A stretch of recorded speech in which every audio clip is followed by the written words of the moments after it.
ಕೃಷ್ಣೌ ಬಲಜ್ಞಾನಕಾರ್ಯೌ ಕೃಷ್ಣಾರಮಣರಾಜ್ಯದೌ ಪುಷ್ಣೀತಾಂ ಮಮ ಸದ್ಬುದ್ಧಿಂ ವೃಷ್ಣಿವಾಸಿಷ್ಠವಂಶಜೌ ಲಸತು ಶ್ರೀಮದಾನಂದತೀರ್ಥೇಂದುರ್ನೋ ಹೃದಂಬರೆ ಯದ್ವಚಶ್ಚಂದ್ರಿಕಾ ಸ್ವಾಂತಸಂತಾಪಂ ವಿನಿಕೃಂತತಿ ಭವತಿ ಯದನುಭಾವಾದೇಡಮೂಕೋऽಪಿ ವಾಗ್ಮೀ ಜಡಮತಿರಪಿ ಜಂತುರ್ಜಾಯತೆ ಪ್ರಾಜ್ಞಮೌಲಿಃ सकलवचनचेतो देवता भारती सा मम वचसि निधत्तां सन्निधिं मानसे च आपादमौलिपर्यन्तं गुरूणाम् आकृतिं स्मरेत् तेन विघ्नाः प्रणश्यन्ति सिद्ध्यन्ति च मनोरथाः तपस्वाध्यायशुश्रूषा कृष्णपूजारतं मुनिं विश्वेशमिष्टदं वन्दे परिव्राट् चक्रवर्तिनं लक्ष्मीकान्तमनन्तसद्गुणनिधिं दोषातिदूरं सदा सर्गत्राणनिरोधबन्धनियतिज्ञानादिदं मुक्तिदं विश्वस्याखिलवेदवीतिकवचो ब्रह्मेशपूर्वैस्तुतं तं वन्दे कुमतीभकुम्भदलनं श्रीमन्नृकण्ठीरवम् नारायणं नमस्कृत्य नरं चैव नरोत्तमं देवीं सरस्वतीं व्यासं ततो जयमुदीरयेत् श्रीगुरुभ्यो नमः हरिः ओम् ನರಸಿಂಹ ಪುರಾಣದಲ್ಲಿ ಮಾರ್ಕಂಡೇಯ ಚರಿತೆಯನ್ನು ನಿನ್ನೆ ಕೆಲವು ಭಾಗದ ಶ್ರವಣ ಮಾಡಿದ್ದೇವೆ. ಅದರಲ್ಲಿ ನರಸಿಂಹದೇವರು ಅನೇಕ ಭಾಗದಲ್ಲಿ ಪ್ರತಿಪಾದ್ಯರು. ಭಗವಂತ ನಾರಾಯಣನ ಭಕ್ತರ ಕಥೆಯನ್ನು ಹೇಳ್ತಾ ಹೇಳ್ತಾ ಮನುಷ್ಯನ ಧರ್ಮಾಚರಣೆ ಹೇಗಿರಬೇಕು ಅನ್ನುವುದನ್ನು ನಿರೂಪಣೆ ಮಾಡ್ತಾ ನರಸಿಂಹ ಭಕ್ತಿಯನ್ನು ಬೆಳೆಸಿಕೊಳ್ಳಬೇಕು ಅನ್ನುವುದನ್ನು ಪುರಾಣ ನಿರಂತರವಾಗಿ ನಮಗೆ ಉಪದೇಶ ಮಾಡ್ತಾ ಸಾಗ್ತದೆ.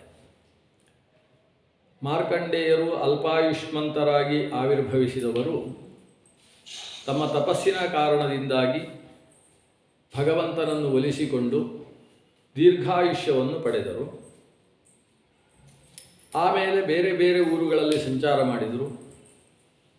ತಮ್ಮ ತಂದೆಯಾದಂತಹ ಭಾರ್ಗವ ಮೃಕಂಡುಗಳ ಸನ್ನಿಧಾನಕ್ಕೆ ಬರ್ತಾರೆ. ಮಗನ ಸಾಧನೆಯನ್ನು ಕಂಡು ತಂದೆಗೆ ಭಾರಿ ಆನಂದ ಆಗ್ತದೆ. ಆತನಿಗೆ ವಿವಾಹ ಮಾಡ್ತಾರೆ. ವೇದಶಿರಸ್ಸು ಅಂತ ಹೇಳುವ ಒಬ್ಬ ಮಗನೂ ಆವಿರ್ಭವಿಸ್ತಾನೆ. ಆ ಶಿರಸ್ಸು ಕೂಡ ವೇದದ ದ್ರಷ್ಟಾರನಾಗಿ ಶ್ರೇಷ್ಠ ಋಷಿಯಾಗಿ ಮಹತ್ ಸಾಧನೆಯನ್ನು ಮಾಡ್ತಾನೆ. ಮಗನಿಗೆ ಎಲ್ಲ ಸಂಸ್ಕಾರಗಳನ್ನು ಮುಗಿಸಿ ವಿದ್ಯಾಭ್ಯಾಸವನ್ನು ಮಾಡಿಸಿದಂತಹ ತಂದೆ ಮಾರ್ಕಂಡೇಯರು ಮತ್ತೆ ಊರಲ್ಲೆಲ್ಲ ಸಂಚಾರ ಮಾಡ್ತಾರೆ. ಇನ್ನೊಂದು ಬಾರಿ ಮೋಕ್ಷ ಸಾಧನೆ ಮಾಡಬೇಕು, ಬರೀ ಆಯುಷ್ಯ ಪಡೆದು ಏನು ಪ್ರಯೋಜನ ಅಂತ ಶ್ರೀಮನ್ನಾರಾಯಣನನ್ನು ಉಪಾಸನೆ ಮಾಡ್ತಾರೆ. ಆ ಸಮಯದಲ್ಲಿ ಅವರು ನಾರಾಯಣನನ್ನು ಕುರಿತು ಮಾಡಿದ ಸ್ತೋತ್ರ ಈ ನರಸಿಂಹ ಪುರಾಣದಲ್ಲಿ ಉಲ್ಲೇಖ ಇದೆ.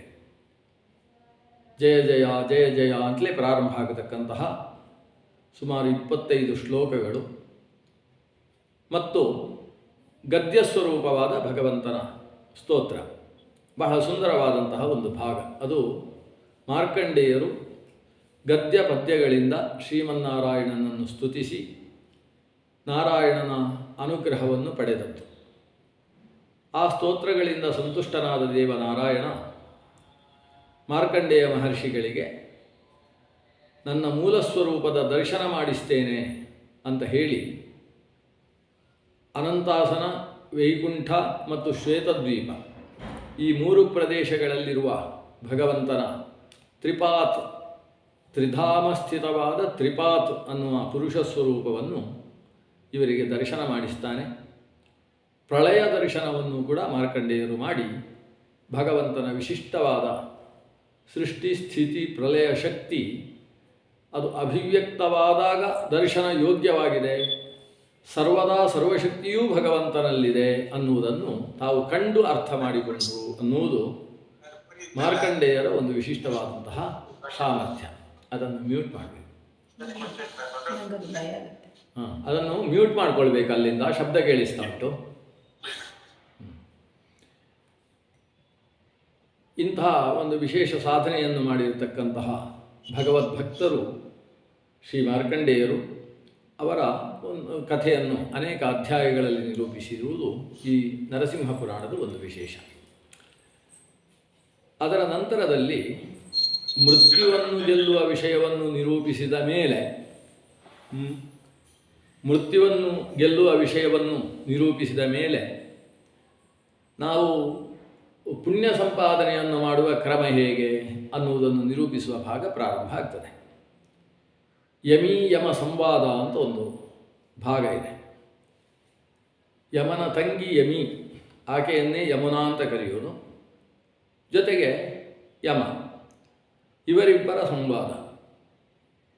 ಮನುಷ್ಯ ಯಾವತ್ತೂ ಕಾಮಲಾಲಸೆಗೆ ತನ್ನನ್ನು ಒಡ್ಡಿಕೊಳ್ಳಬಾರದು, ಆತ್ಮನಿಯಂತ್ರಣ ಬೇಕು ಅಂತ ನಿರೂಪಣೆ ಮಾಡತಕ್ಕಂಥ ಒಂದು ವಿಶಿಷ್ಟವಾದ ಭಾಗ. ಅದರ ನಂತರದಲ್ಲಿ ಬ್ರಹ್ಮಚಾರಿ ಮತ್ತು ಒಬ್ಬಳು ಪತಿವ್ರತೆಯ ಸಂವಾದ ಸ್ವರೂಪದಲ್ಲಿ ಧರ್ಮದ ನಿರೂಪಣೆಯ ಒಂದು ಸ್ವಾರಸ್ಯಕರವಾದ ಭಾಗ ಇದೆ. ಇವತ್ತು ಆ ಭಾಗವನ್ನು ನಾವು ಶ್ರವಣ ಮಾಡೋಣ. ವಿಚಿತ್ರೇಯಂ ಕಥಾತಾತ ವೈದಿಕೀ ಮೇ ತ್ವಯೇರಿತ ಅನ್ಯಾಹ ಪುಣ್ಯಾಶ್ಚ ಮೇ ಬ್ರೂಹಿ ಕಥಾ ಪಾಪ ಪ್ರಣಾಶಿನಿ. ಪಾಪ ನಾಶ ಮಾಡತಕ್ಕಂತಹ ಪುಣ್ಯಕಥೆಗಳನ್ನು ಹೇಳಬೇಕು ನನಗೆ ಅಂತ ಪ್ರಶ್ನಿಸಿದಾಗ ಭಾರದ್ವಾಜರ ಸಂವಾದದಲ್ಲಿ, ಭಾರದ್ವಾಜ ಸೂತ ಸಂವಾದದಲ್ಲಿ ಬಂದಿರತಕ್ಕಂತಹ ಅಹಂತೆ ಕಥಯಿಷ್ಯಾಮಿ ಪುರಾವೃತ್ತಂ ಅನುತ್ತಮಂ ಪತಿವ್ರತಾಯ ಸಂವಾದಂ ಕಸ್ಯಚಿತ್ ಬ್ರಹ್ಮಚಾರಿಣಃ. ಬ್ರಹ್ಮಚಾರಿ ಮತ್ತು ಪತಿವ್ರತೆಯರ ಒಂದು ಸಂವಾದದ ಕಥೆ ಹೇಳ್ತೇನೆ ಅಂತ ಕಥೆ ಪ್ರಾರಂಭ ಮಾಡ್ತಾರೆ. ಕಾಶ್ಯಪ ಗೋತ್ರದಲ್ಲಿ ನೀತಿಮಾನ್ ಅಂತ ಹೇಳ್ತಕ್ಕಂತಹ ವೇದಪಾರಗನಾದ ವಿಪ್ರನಿದ್ದ. ಸ್ವಧರ್ಮ ನಿರತನಾಗಿದ್ದ. ವಿವಾಹವಾಗಿತ್ತು, ಆದರೂ ಬ್ರಹ್ಮಚಾರಿಯಿಂದ ಆತನಿಗೆ ಮಹತ್ವ ಇತ್ತು. ವಿವಾಹವಾಗಿದ್ದು ಬ್ರಹ್ಮಚಾರಿ ಅಂದರೆ ಹೇಗೆ? ಸ್ವಧರ್ಮ ಕಾರ್ಯ ನಿರತಃ ಪರಧರ್ಮ ಪರಾಂಗುಖ ಋತುಕಾಲಾಭಿಗಾಮೀ ಚ ಅಗ್ನಿಹೋತ್ರ ಪರಾಯಣ. ಸ್ವಧರ್ಮ ಕಾರ್ಯ ನಿರತಃ, ತಾನು ತನ್ನ ಧರ್ಮ ಏನಿದೆ ಅದಕ್ಕೆ ಸಂಬಂಧಪಟ್ಟಂತಹ ಕಾರ್ಯದಲ್ಲಿ ನಿರತನಾಗಿದ್ದಾನೆ. ಸ್ವಧರ್ಮ ಕಾರ್ಯ ನಿರತನಾಗಿದ್ದಾನೆ. ಸ್ವಧರ್ಮ ಕಾರ್ಯ ನಿರತಃ, ಜೊತೆಗೆ ಪರಧರ್ಮ ಪರಾಂಗುಖ, ಪರಧರ್ಮದಿಂದ ಪರಾಂಗುಖನಾಗಿದ್ದಾನೆ. ಇದು ಮನುಷ್ಯನ ಜೀವನದಲ್ಲಿ ತನ್ನ ಧರ್ಮದಲ್ಲಿ ತಾನು ರತನಾಗಿರಬೇಕು, ಮತ್ತೊಬ್ಬರ ಧರ್ಮದಲ್ಲಿ ತಾನು ತೊಡಗಬಾರದು. ಉದಾಹರಣೆಗೆ ವಿದ್ಯಾರ್ಥಿಯ ಧರ್ಮವನ್ನು ಅನುಷ್ಠಾನ ಮಾಡಬೇಕು, ಗೃಹಸ್ಥ ಧರ್ಮವನ್ನು ಅನುಷ್ಠಾನ ಮಾಡಬೇಕು. ಅಧ್ಯಾಪಕನ ಧರ್ಮವನ್ನು ವಿದ್ಯಾರ್ಥಿ ಅನುಷ್ಠಾನ ಮಾಡುವುದೋ ಅಥವಾ ವಿದ್ಯಾರ್ಥಿಯ ಧರ್ಮವನ್ನು ಅಧ್ಯಾಪಕ ಅನುಷ್ಠಾನದ ಮಾಡುವುದೋ ಇದು ಸಮಂಜಸವಾದ ಕ್ರಮ ಅಲ್ವಾ? ಹಾಗಾಗಿ ಸ್ವಧರ್ಮ ಕಾರ್ಯ ನಿರತ, ತನ್ನದ್ದಾದ ಧರ್ಮ ಕಾರ್ಯ ಏನುಂಟು ಅದರಲ್ಲಿ ನಿರತನಾಗಿದ್ದಾನೆ ನೀತಿಮಾನ್. ಪರಧರ್ಮ ಪರಾಂಗುಖನಾಗಿದ್ದಾನೆ. ಗೃಹಸ್ಥನಾಗಿದ್ದು ಕೂಡ ಋತುಕಾಲಾಭಿಗಾಮೀ ಚ, ಋತುಕಾಲಾಭಿಗಾಮಿ ಅರ್ಥಾತ್ ತನ್ನ ಸಂಸಾರದಲ್ಲೂ ಕೂಡ ಋತುಕಾಲದಲ್ಲಷ್ಟೇ ತನ್ನ ಪತ್ನಿಯನ್ನು ಸ್ವೀಕಾರ ಮಾಡತಕ್ಕಂತಹ ಬ್ರಹ್ಮಚರ್ಯವನ್ನು, ಅಂದರೆ ಗೃಹಸ್ಥನಾಗಿ ಇರಬೇಕಾದ ಬ್ರಹ್ಮಚರ್ಯವನ್ನು ಅನುಷ್ಠಾನ ಮಾಡ್ತಾನೆ. ಅಗ್ನಿಹೋತ್ರ ಪರಾಯಣ, ಪ್ರತಿನಿತ್ಯ ಅಗ್ನಿಯಲ್ಲಿ ಭಗವದಾರಾಧನೆಯನ್ನು ನಡೆಸ್ತಾನೆ. ಸಾಯಂ ಪ್ರಾತರ್ ಮಹಾಭಾಗ ಹುತ್ವಾಗ್ನಿಂ ತರ್ಪಯನ್ ದ್ವಿಜಾನ್ ಅತಿಥೀನ್ ಆಗತಾನ್ ಗೇಹಂ ನರಸಿಂಹಂಚ ಪೂಜಯನ್. ತನ್ನ ಗೃಹಸ್ಥನಾಗಿ ಏನು ಪಂಚಧರ್ಮ ಪರಾಯಣನಾಗಿರಬೇಕು, ಪಂಚಯಜ್ಞಗಳನ್ನು ನಡೆಸಬೇಕು. ಬ್ರಹ್ಮಯಜ್ಞೋ ದೇವಯಜ್ಞ ಪಿತೃಯಜ್ಞಸ್ತಥೈವ ಚ ಮನುಷ್ಯಭೂತಯಜ್ಞೌ ಚ ಪಂಚಯಜ್ಞ ಪ್ರಕೀರ್ತಿತಾ ಅಂತ ಪ್ರಸಿದ್ಧವಾದ ತನ್ನ ಗೃಹಸ್ಥ ಧರ್ಮವನ್ನು ಚೆನ್ನಾಗಿ ನಡೆಸ್ತಾ ಇದ್ದಾನೆ. ಅವನಿಗೆ ಸಾವಿತ್ರಿ ಅಂತ ಹೇಳುವ ಒಬ್ಬಾಕೆ ಪತ್ನಿ. ಆಕೆಯ ಜೊತೆಗೆ ಸಂಸಾರ, ಪತಿವ್ರತೆಯಾದಂತಹ ಸಾವಿತ್ರಿಯ ಜೊತೆಗೆ ತಾನು ಸಂಸಾರ ಮಾಡ್ತಾ ಇದ್ದಾನೆ. ಆ ಸಾವಿತ್ರಿ ಪತಿವ್ರತ ಮಹಾಭಾಗ ಪತ್ಯು ಪ್ರಿಯಹಿತೆ ರತ. ಪತಿಯ ಪ್ರಿಯದಲ್ಲೂ ಹಿತದಲ್ಲೂ ರತಳಾಗಿರತಕ್ಕಂತಹ ಪತಿವ್ರತೆ. ಭರ್ತು ಶುಶ್ರೂಷಣೇನೀವ ದೀರ್ಘಕಾಲ ಮನಿಂದಿತ. ಈ ಸಾವಿತ್ರಿ ಪರಮ ಪತಿವ್ರತೆಯ ಆಗಿದ್ಲು. ಭಗವದ್ ಆರಾಧನೆಯನ್ನು ನಿರಂತರ ಮಾಡ್ತಾ ಇದ್ದಾಳೆ. ನಾನಾ ವ್ರತಾನುಷ್ಠಾನಶೀಲಳು. ಆದರೆ ಪತಿ ಪ್ರಿಯಹಿತ, ಪತಿಗೆ ಪ್ರಿಯವಾಗುವ ಕೆಲಸ, ಜೊತೆಗೆ ಪತಿಗೆ ಹಿತವಾದ ಕೆಲಸ. ಪ್ರಿಯ ಮತ್ತು ಹಿತದಲ್ಲಿ ಸ್ವಲ್ಪ ವ್ಯತ್ಯಾಸ ಇದೆ. ಹಿತ ಅಂದರೆ ಆ ಕ್ಷಣದಲ್ಲಿ ಅದು ಪ್ರಿಯ ಅಂತ ಅನಿಸದೇ ಹೋದರೂ ಮುಂದಕ್ಕೆ ಅವನಿಗೆ ಉತ್ಕರ್ಷವನ್ನು ಕೊಡುವಂಥದ್ದು. ಕೆಲವೊಂದು ಆಹಾರಗಳು ಸ್ವೀಕಾರದ ಕಾಲದಲ್ಲಿ ರುಚಿ ಅನಿಸದೇ ಇರಬಹುದು, ಆದರೆ ಅದು ಆರೋಗ್ಯಪ್ರದವಾಗಿ ಶರೀರಕ್ಕೆ ಶಕ್ತಿಪ್ರದವಾಗಿರ್ತದೆ. ಅಂಥದ್ದನ್ನು ಹಿತ ಆಹಾರ ಅಂತ ಕರೀತಾರೆ. ರುಚಿಕಟ್ಟಾಗಿದ್ದು ಈತನಿಗೆ ಇಷ್ಟವಾದ ಆಹಾರ ಅಂತಾದರೆ ಅದು ಪ್ರಿಯ ಅಂತ ಅರ್ಥ. ಪ್ರಿಯವೂ ಆದ ಹಿತವೂ ಆದ ವ್ಯವಹಾರಗಳಲ್ಲಿ ರತಳಾದವಳು. ಹಿತಕ್ಕೆ ಪ್ರತಿಬಂಧಿಯಾದಂತಹ ಪ್ರಿಯವನ್ನು ದೂರವಿಟ್ಟು ಅದು ಹಿತ ಅನ್ನುವ ಭಾವದಿಂದ ಪತಿ ಸೇವೆಯಲ್ಲಿ ಪರಾಯಣೆಯಾಗಿರತಕ್ಕಂತಹ ಸಾವಿತ್ರಿ ಅಂತ ಹೇಳುವ ಪತ್ನಿ ಈ ನೀತಿಮಾನ್ ಅಂತ ಹೇಳುವ ಕಾಶ್ಯಪನಿಗೆ ಇದ್ದಳು. ಆಕೆ ಈ ಭರ್ತೃ ಸೇವೆಯಿಂದ ಎಂಥ ವಿಶೇಷ ಜ್ಞಾನ ಪಡೆದಳು ಅಂದರೆ ಪರೋಕ್ಷ ಜ್ಞಾನಮಾಪನ್ನ ಕಲ್ಯಾಣಿ ಗುಣಸಮ್ಮತ. ಪರೋಕ್ಷ ಜ್ಞಾನ, ಪತಿಸೇವೆಯ ಕಾರಣದಿಂದ, ಈ ತಪಸ್ಸಿನ ಕಾರಣದಿಂದ ಆಕೆ ತಾನು ಕಣ್ಣಾರೆ ಕಾಣದೇ ಇದ್ದ ವಿಷಯಗಳನ್ನು ಕೂಡ ಗ್ರಹಣ ಮಾಡುವ ಸಾಮರ್ಥ್ಯ. ಒಬ್ಬ ವ್ಯಕ್ತಿಯನ್ನು ನೋಡಿದರೆ ಆತನ ಭೂತ ಏನು ಭವಿಷ್ಯತ್ ಏನು ಅನ್ನುವುದನ್ನು ತಿಳಿಯುವ ಈ ತ್ರಿಕಾಲಜ್ಞತೆಯನ್ನು ತ್ರಿಕಾಲಜ್ಞತೆ ಅನ್ನೋದು ಒಂದು ಸಿದ್ಧಿ. ಆ ಸಿದ್ಧಿಯನ್ನು ಪತಿ ಶುಶ್ರೂಷಣದಿಂದಲೇ ಪಡೆದಿರತಕ್ಕಂತಹ ಹೆಣ್ಣು ಮಗಳು ಸಾವಿತ್ರಿ. ಇಷ್ಟು ಸಾವಿತ್ರಿಯ ಕಥೆಯನ್ನು ಹೇಳಿ ಇನ್ನೊಬ್ಬನ ಕಥೆಯನ್ನು ಹೇಳ್ತಾರೆ. ಇದಕ್ಕೆ ಪ್ರಸಕ್ತವಾದ ಮತ್ತೊಂದು ಕಥೆ. ಅಥ ಕೌಶಲಿಕೋ ವಿಪ್ರಹ ಯಜ್ಞಶರ್ಮ ಮಹಾಪತಿ. ಯಜ್ಞಶರ್ಮ ಅಂತ ಮತ್ತೊಬ್ಬ ವಿಪ್ರನಿದ್ದ. ಆತನಿಗೆ ರೋಹಿಣಿ ಅಂತ ಒಬ್ಬಳು ಪತ್ನಿ ಇದ್ಲು. ರೋಹಿಣಿಯಲ್ಲಿ ಈತನಿಗೆ ಒಬ್ಬ ಸತ್ಪುತ್ರ ಜನಿಸಿದ. ಅವನಿಗೆ 11ನೇ ದಿವಸಕ್ಕೆ ನಾಮಕರಣವನ್ನು ಕೂಡ ಮಾಡ್ತಾರೆ. ದ್ವಾದಶೇಹನಿ ತಸ್ಯೈವ ದೇವಶರ್ಮೇತಿ ಬುದ್ಧಿಮಾನ್. ಪುತ್ರನಿಗೆ ನಾಮಕರಣ 12ನೇ ದಿವಸ ನಡೆಸಿದರು. ನಾಮಕರಣಕ್ಕೆ 2 ದಿವಸಗಳು ಪ್ರಶಸ್ತ. ಏಕಾದಶೇನ್ನಿ ಪಿತಾ ನಾಮ ಕುರ್ಯಾತ್, ಮಗು ಹುಟ್ಟಿದ 11ನೆಯ ದಿವಸ. ದ್ವಾದಶೇವ 12ನೇ ದಿವಸ. ಈ 2 ದಿವಸಗಳಲ್ಲಿ ನಾಮಕರಣಕ್ಕೆ ಪ್ರಶಸ್ತವಾದದ್ದು. ಈ 12ನೇ ದಿವಸ ದೇವಶರ್ಮ ಅಂತ ತನ್ನ ಮಗನಿಗೆ ನಾಮಕರಣವನ್ನು ಮಾಡಿದ್ದಾರೆ.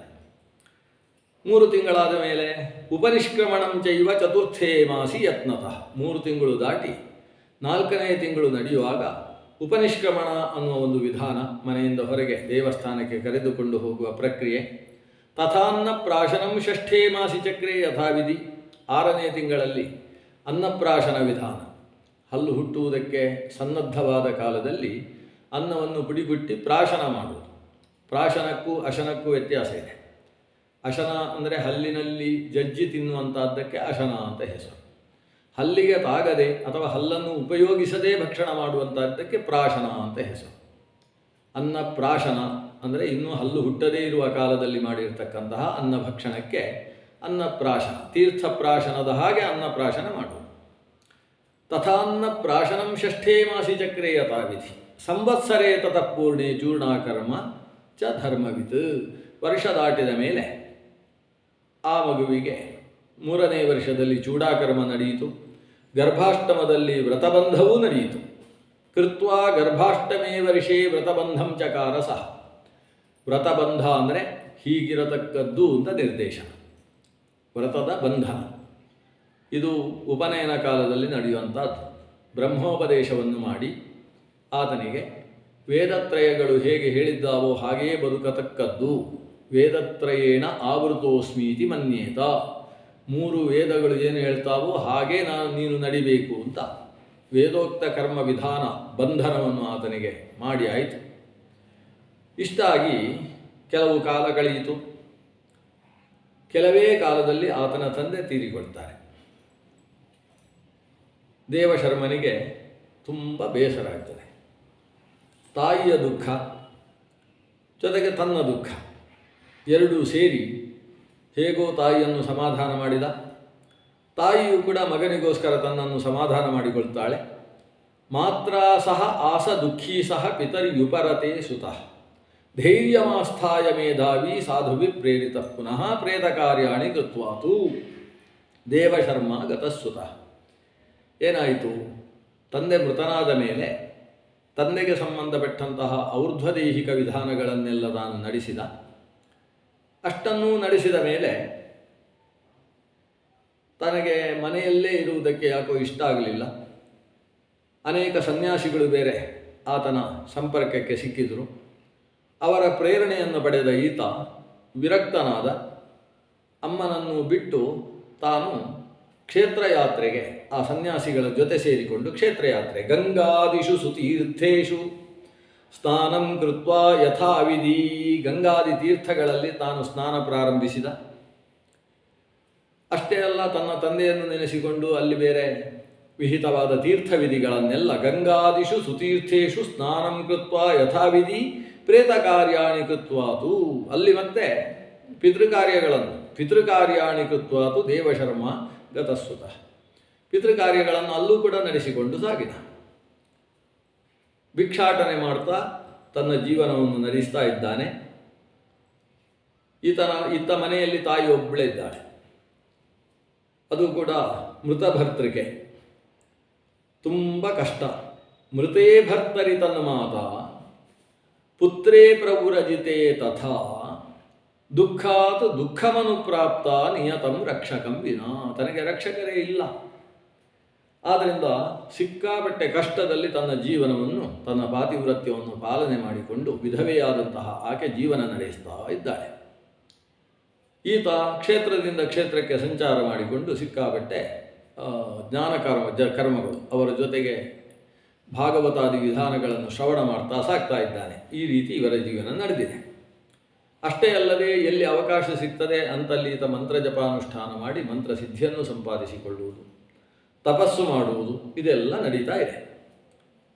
ಈತ ಮಾಡತಕ್ಕಂತಹ ವೇದಪಾರಾಯಣ, ಶಾಸ್ತ್ರ ಪುರಾಣಾದಿ ಶ್ರವಣ, ಜಪಾದ್ಯನುಷ್ಠಾನ ಸಿದ್ಧಿ, ಇವೆಲ್ಲ ಕಾರಣದಿಂದ ಅವನಲ್ಲಿ ಒಂದು ವಿಶಿಷ್ಟವಾದ ಶಕ್ತಿ ಸಂಚಯನವಾಯಿತು.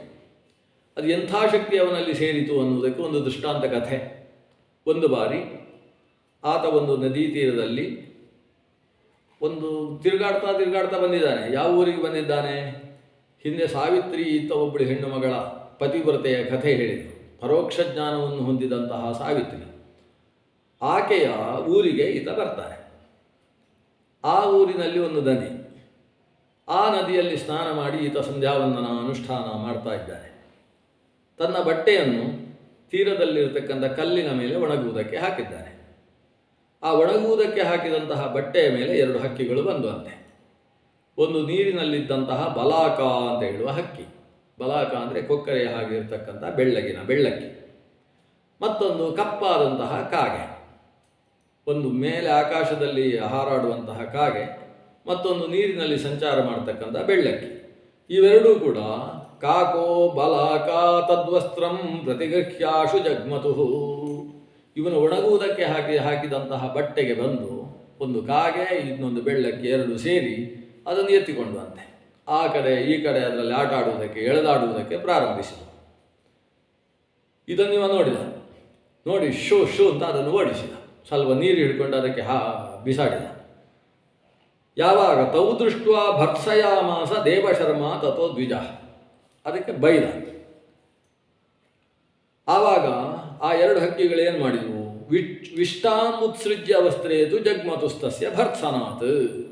ಇವ ಬೈದದ್ದು ನೋಡಿ ಅವುಗಳು ಹೆದರಿಕೊಂಡು ಆ ಬಟ್ಟೆಯಲ್ಲಿಯೇ ತಾವು ಮಲವನ್ನು ವಿಸರ್ಜನೆ ಮಾಡಿ ಅವುಗಳು ಓಡಿದವು. ಇವನಿಗೆ ಬಟ್ಟೆಯ ಮೇಲೆ ಇವುಗಳು ಗಲೀಜು ಮಾಡಿದ್ದಾವೆ ಅನ್ನೋದನ್ನು ನೋಡಿ ರೋಷೇಣ ವೀಕ್ಷಯಾಮಾಸ ಖೇಯಾಂತೌ ಪಕ್ಷಿಣೌತು ಸಹ.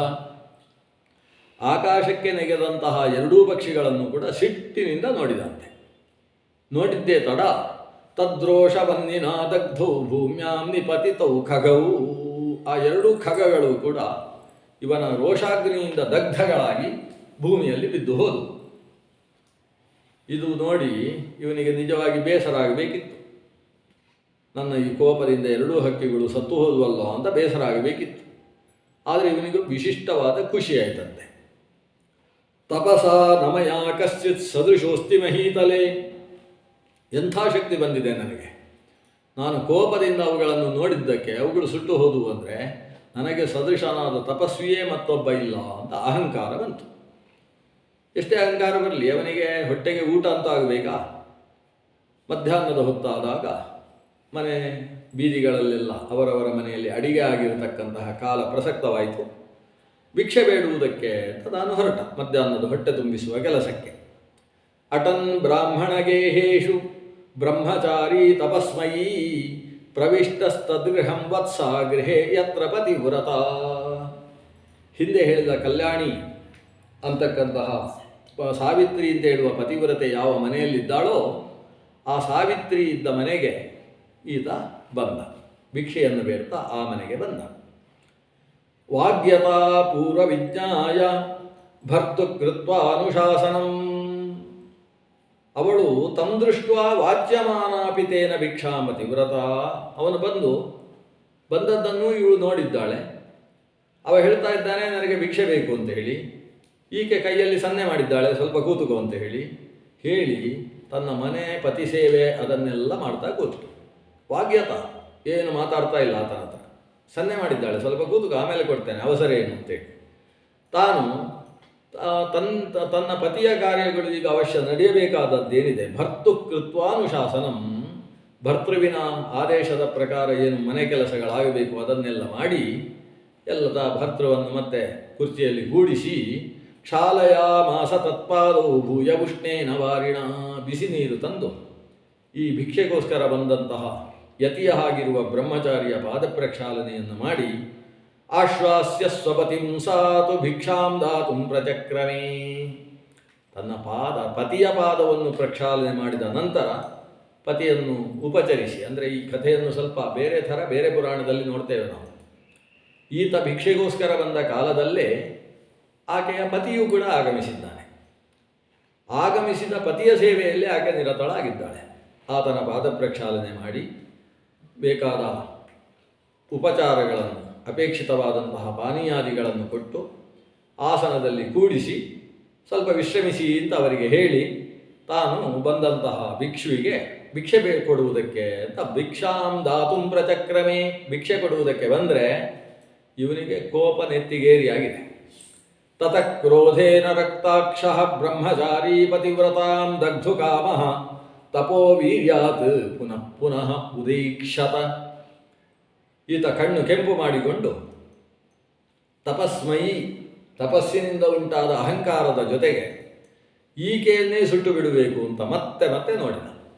ಕತ್ತೆತ್ತಿ ಕಣ್ಣೆತ್ತಿ ನೋಡಿದ. ಸಾವಿತ್ರೀತು ನಿರೀಕ್ಷೈವಂ ಹಸಂತಿ ಸಾತಮಬ್ರವೀತ್. ಸಾವಿತ್ರಿ ನಗುತ್ತಾ ಅವನಿಗೆ ಹೇಳ್ತಾಳೆ, ನಾನೇನು ಕಾಗೆ ಅಲ್ಲ, ನಾಹಂ ಕಾಕಃ ನ ಬಲಾಕಾಹಂ ತ್ವತ್ಕ್ರೋಧೇನ ತು ಯೌ ಮೃತೌ ನದೀ ತೀರೇ ಅದ್ಯ ಕೋಪಾತ್ಮನಃ ಭಿಕ್ಷಾಂ ಮತ್ತೋ ಯದೀಚ್ಛಸಿ. ನಾನೇನು ಕಾಗೆ ಅಲ್ಲ, ನಾನೇನು ಬಲಾಕ ಪಕ್ಷಿ ಅಲ್ಲ, ನಿನ್ನ ಕ್ರೋಧದಿಂದ ಮೃತವಾಗಿದ್ದಾವಲ್ಲ 2 ಹಕ್ಕಿಗಳು ನದಿ ತೀರದಲ್ಲಿ ಅಂತ ಇವಳು ಹೇಳಿದರೆ ಇವನು ಆಶ್ಚರ್ಯಚಕಿತನಾದ. ಹಾಗೆ ಹೇಳಿ ಒಳಗೆ ಹೋಗ್ತಾಳೆ, ಭಿಕ್ಷೆ ತಗೊಂಡು ಬರ್ತಾಳೆ, ಭಿಕ್ಷೆಯನ್ನು ಕೊಡ್ತಾಳೆ. ಇವ ಮರು ಮಾತಾಡದೆ ಆಕೆ ಕೊಟ್ಟ ಭಿಕ್ಷೆಯನ್ನು ಹಿಡ್ಕೊಂಡು ಮನೆಗೆ ಬಂದ. ಮನೆಗೆ ಅಂದರೆ ತಿರುಗಾಟದಲ್ಲಿ ಆ ನದಿ ತೀರಕ್ಕೆ ಬಂದ. ನದಿ ತೀರಕ್ಕೆ ಬಂದು ಆ ಭಿಕ್ಷೆಯನ್ನು ತಾನು ಸ್ವೀಕಾರ ಮಾಡಿದ. ಭಿಕ್ಷಾ ಸ್ವೀಕಾರ ಆದ ಮೇಲೆ ಅವನಿಗೆ ತಲೆಯಲ್ಲಿ ಒಂದೇ ಒಂದು ಕೊರೆತ. ನಾನು ಇಲ್ಲಿ ತಪಸ್ಸಿನಿಂದ 2 ಹಕ್ಕಿಗಳನ್ನು ಸುಟ್ಟು ಬಿಟ್ಟಂತಹ ವಿಷಯ ಆಕೆಗೆ ಹೇಗೆ ಗೊತ್ತಾಯಿತು? ಹಾಗಾದರೆ ಕಣ್ಣಿಗೆ ಕಾಣದೇ ಇದ್ದ ಪರೋಕ್ಷ ವಿಷಯಗಳನ್ನು ತಿಳಿಯುವಂತಹ ವಿಶಿಷ್ಟ ಸಿದ್ಧಿ ನನಗಿಲ್ಲದೆ ಇದ್ದದ್ದು ಆಕೆಗೆ ಹೇಗೆ ಬಂತು? ಏನೇ ಇದ್ದರೂ ಕೂಡ ಆಕೆ ಹತ್ರವೇ ನೇರವಾಗಿ ಕೇಳಬೇಕು ಅಂತ ಅಹಂಕಾರವನ್ನು ಕಳೆದುಕೊಂಡ ಆತ ಚಿಂತಯನ್ ಮನಸಾ ತಸ್ಯಾಹ ಶಕ್ತಿಂ ದೂರಾರ್ಥವೇದಿನೀಂ ಏತ್ಯಾಶ್ರಮೇ ಮಠೇ ಸ್ಥಾಪ್ಯ ಭಿಕ್ಷಾಪಾತ್ರಂ ಪ್ರಯತ್ನತಃ. ಭಿಕ್ಷಾಪಾತ್ರೆಯನ್ನು ತನ್ನ ಮಠದಲ್ಲೇ ಇಟ್ಟು ತಾನು ಆಕೆಯನ್ನು ಕಾಣುವುದಕ್ಕೆ ಅಂತ ಹೋದ. ಪತಿವ್ರತಾಯಾಂ ಭುಕ್ತಾಯಾಂ ಗೃಹಸ್ಥೇ ನಿರ್ಗತೆ ಪತೌ. ಆಕೆ ಪತಿವ್ರತೆ ತನ್ನ ಗೃಹಸ್ಥನ ಊಟದ ವ್ಯವಸ್ಥೆಯನ್ನೆಲ್ಲ ಮಾಡಿ ಅವರು ಊಟ ಮುಗಿಸಿದ ಮೇಲೆ ತಮ್ಮ ಕೃಷಿಕರ್ಮಾದಿಗಳಿಗೋಸ್ಕರ ಪತಿ ಅಲ್ಲಿಂದ ಹೊರಟ ಮೇಲೆ ಮನೆಯಲ್ಲಿ ಆಕೆ ಒಬ್ಬಳೇ ಇದ್ದಾಳೆ. ಅವಳದ್ದು ಊಟ ಮುಗಿದಿದೆ. ಆ ಸ್ಥಿತಿಯಲ್ಲಿ ಪುನರಾಗಮ್ಯ ತದ್ಗೇಹಂ ತಾಮುವಾಚ ಪತಿವ್ರತಾಂ, ಅಲ್ಲಿಗೆ ಆಗಮಿಸಿದಂತಹ ಆ ವಟು ಆಕೆಯನ್ನು ಕುರಿತು ಆಕೆಯ ಜೊತೆಗೆ ಸಂವಾದ ಪ್ರಾರಂಭ ಮಾಡ್ತಾನೆ. ದೇವಶರ್ಮೋ ವಾಚ, ಅವ ಹೇಳ್ತಾನೆ, ಪ್ರಭೃಕ್ಯೇತನ್ಮಹಾಭಾಗೇ ಪೃಚ್ಛತೋ ಮೇ ಯಥಾರ್ಥತಃ, ನನಗೆ ನೀನು ಈ ವಿಷಯ ತಿಳಿಸಬೇಕು. ವಿಪ್ರಕೃಷ್ಟವಾದ ವಿಷಯಗಳನ್ನು ತಿಳಿಯುವ ಒಂದು ಅಸಾಮಾನ್ಯ ಶಕ್ತಿ ನಿನಗೆ ಬಂದಿದೆಯಲ್ಲ, ಅದು ಹೇಗೆ?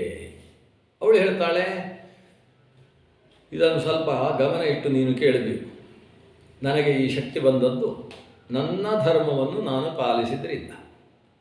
ಪ್ರತಿಯೊಬ್ಬರೂ ಅವರವರ ಧರ್ಮವನ್ನು ಸರಿಯಾಗಿ ಪಾಲಿಸಿದರೆ ಅವರಿಗೆ ಅದರಿಂದ ಸಂಪೂರ್ಣವಾದ ಶ್ರೇಯಸ್ಸಿದೆ, ಅಸಾಧ್ಯವಾದ ಸಿದ್ಧಿಯನ್ನು ಕೂಡ ಪಡೆಯುವುದಕ್ಕೆ ಸಾಧ್ಯ ಇದೆ. ಸ್ತ್ರೀಣಾಂತು ಪ್ರತಿಶುಶ್ರೂಷಾ ಧರ್ಮ ಏಷ ಪರಿಸ್ಥಿತ. ಸ್ತ್ರೀಯರಿಗೆ ಧರ್ಮ ಯಾವುದು? ಗೃಹಿಣಿಯಾದವಳಿಗೆ ಪತಿಶುಶ್ರೂಷಾ, ಪತಿಯ ಉದ್ದೇಶದಿಂದ ಗೃಹ ಸೇವೆ, ಗೃಹಕರ್ಮ ಅನ್ನುವುದೇ ಅವರ ಪರಮಧರ್ಮ. ತಮೇವಾಹಂ ಸದಾ ಕುರ್ಯಾಂ ನಾಣ್ಯಂ ಅಸ್ಮಿ ಮಹಾಮತೇ. ನಾನು ಬೇರೆ ಕರ್ಮ ಏನು ಮಾಡುವುದಿಲ್ಲ.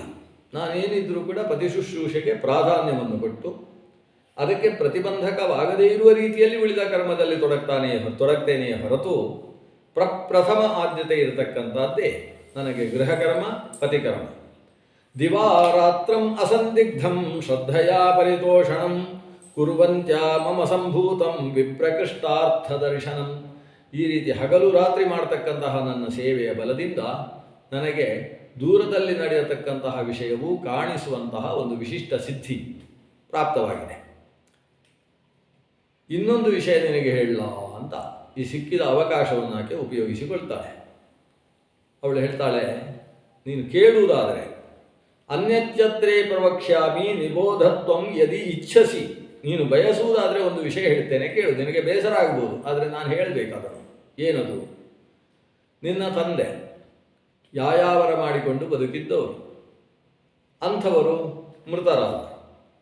ಮೃತರಾದ ಕೂಡಲೇ ನೀನು ಪ್ರೇತ ಕಾರ್ಯಗಳನ್ನು ಮಾಡಿ ತಾಯಿಯನ್ನು ಮನೆಯಲ್ಲೇ ಒಬ್ಬಾಕೆಯನ್ನು ಬಿಟ್ಟು ನೀನು ಊರೂರು ತಿರುಗಾಡ್ತಾ ಹೊಟ್ಟೆ ತುಂಬಿಸಿಕೊಳ್ತಾ ಇದ್ದಿ. ಉತ್ಸೃಜ್ಯ ಮಾತರಂ ದ್ರಷ್ಟುಂ ವೃದ್ಧಾಂ ದೀನಾಂ ತಪಸ್ವಿನಿ. ವೃದ್ಧಳಾಗಿದ್ದಾಳೆ ತಾಯಿ, ದೀನಳಾಗಿದ್ದಾಳೆ, ಮತ್ತೊಬ್ಬಳು ರಕ್ಷಕರಿಲ್ಲ, ಅನಾಥಳಾಗಿದ್ದಾಳೆ. ಅನಾಥಾಂ ವಿಧವಾಂ ಅತ್ರ ನಿತ್ಯಂ ಸೋದರ ಪೋಷಕಃ. ನೀನು ನಿನ್ನ ಉದರವನ್ನು ಚೆನ್ನಾಗಿ ಪಾಲನೆ ಮಾಡ್ತಾ ಭಿಕ್ಷೆ ಬೇಡ್ತಾ ಮತ್ತೊಬ್ಬರ ಮನೆಯಿಂದ ಊಟ ತೆಗೊಂಡು ಹೊಟ್ಟೆ ತುಂಬಿಸಿಕೊಳ್ತಾ ಇದ್ದಿ. ಪಾಪ ಆ ವೃದ್ಧೆಯಾದ, ದೀನೆಯಾದ, ಅನಾಥೆಯಾದ ಆ ತಾಯಿ ಪತಿವ್ರತೆಯಾಗಿ ಬಾಳಿದವಳು, ಅವಳು ಹೇಗೆ ಬದುಕಬೇಕು ಹೇಳು? ಯಾಕೆಂದರೆ ತಾಯಿಯ ಸೇವೆಗಿಂತ ದೊಡ್ಡ ಧರ್ಮ ಯಾವುದುಂಟು? ನೀನು ತಾಯಿಯ ಸೇವೆ ಮಾಡದೆ ಕಾಶಿಯಲ್ಲಿ ಬೇಕಾದರೆ ಸ್ನಾನ ಮಾಡು, ನಿನ್ನ ಅನುಷ್ಠಾನಗಳನ್ನು ಯಥಾಬದ್ಧವಾಗಿ 100ಕ್ಕಿಂತ ಹೆಚ್ಚು ಜಪಾನುಷ್ಠಾನಗಳನ್ನು ಮಾಡು, ದಾನ ಧರ್ಮಗಳನ್ನು ಆಚರಿಸು, ಏನು ಮಾಡಿದಿ, ನೀನು ಶಾಸ್ತ್ರ ಶ್ರವಣ ಮಾಡು, ಏನು ಮಾಡಿದರೂ ಕೂಡ ತಾಯಿಯ ಸೇವೆಯನ್ನು ಮಾಡದೆ ಅನಾಥೆಯಾದ ಆಕೆಯನ್ನು ಬಿಟ್ಟು ಬಂದದ್ರಿಂದ ಮಾಡಿದ್ದೆಲ್ಲ ವ್ಯರ್ಥ. ನಿನ್ನ ತಂದೆಯ ಪುಣ್ಯದಿಂದ ನಿನಗೆ ನೀನು ನೋಡಿದ ಕೂಡಲೇ ಸುಟ್ಟು ಹೋಗುವಂಥ ಒಂದು ಸಾಮರ್ಥ್ಯ ನಿನ್ನಲ್ಲಿ ಬಂತೆ ಹೊರತು ಅದು ನಿನ್ನ ಪುಣ್ಯದ ಫಲವೇ ಅಲ್ಲ.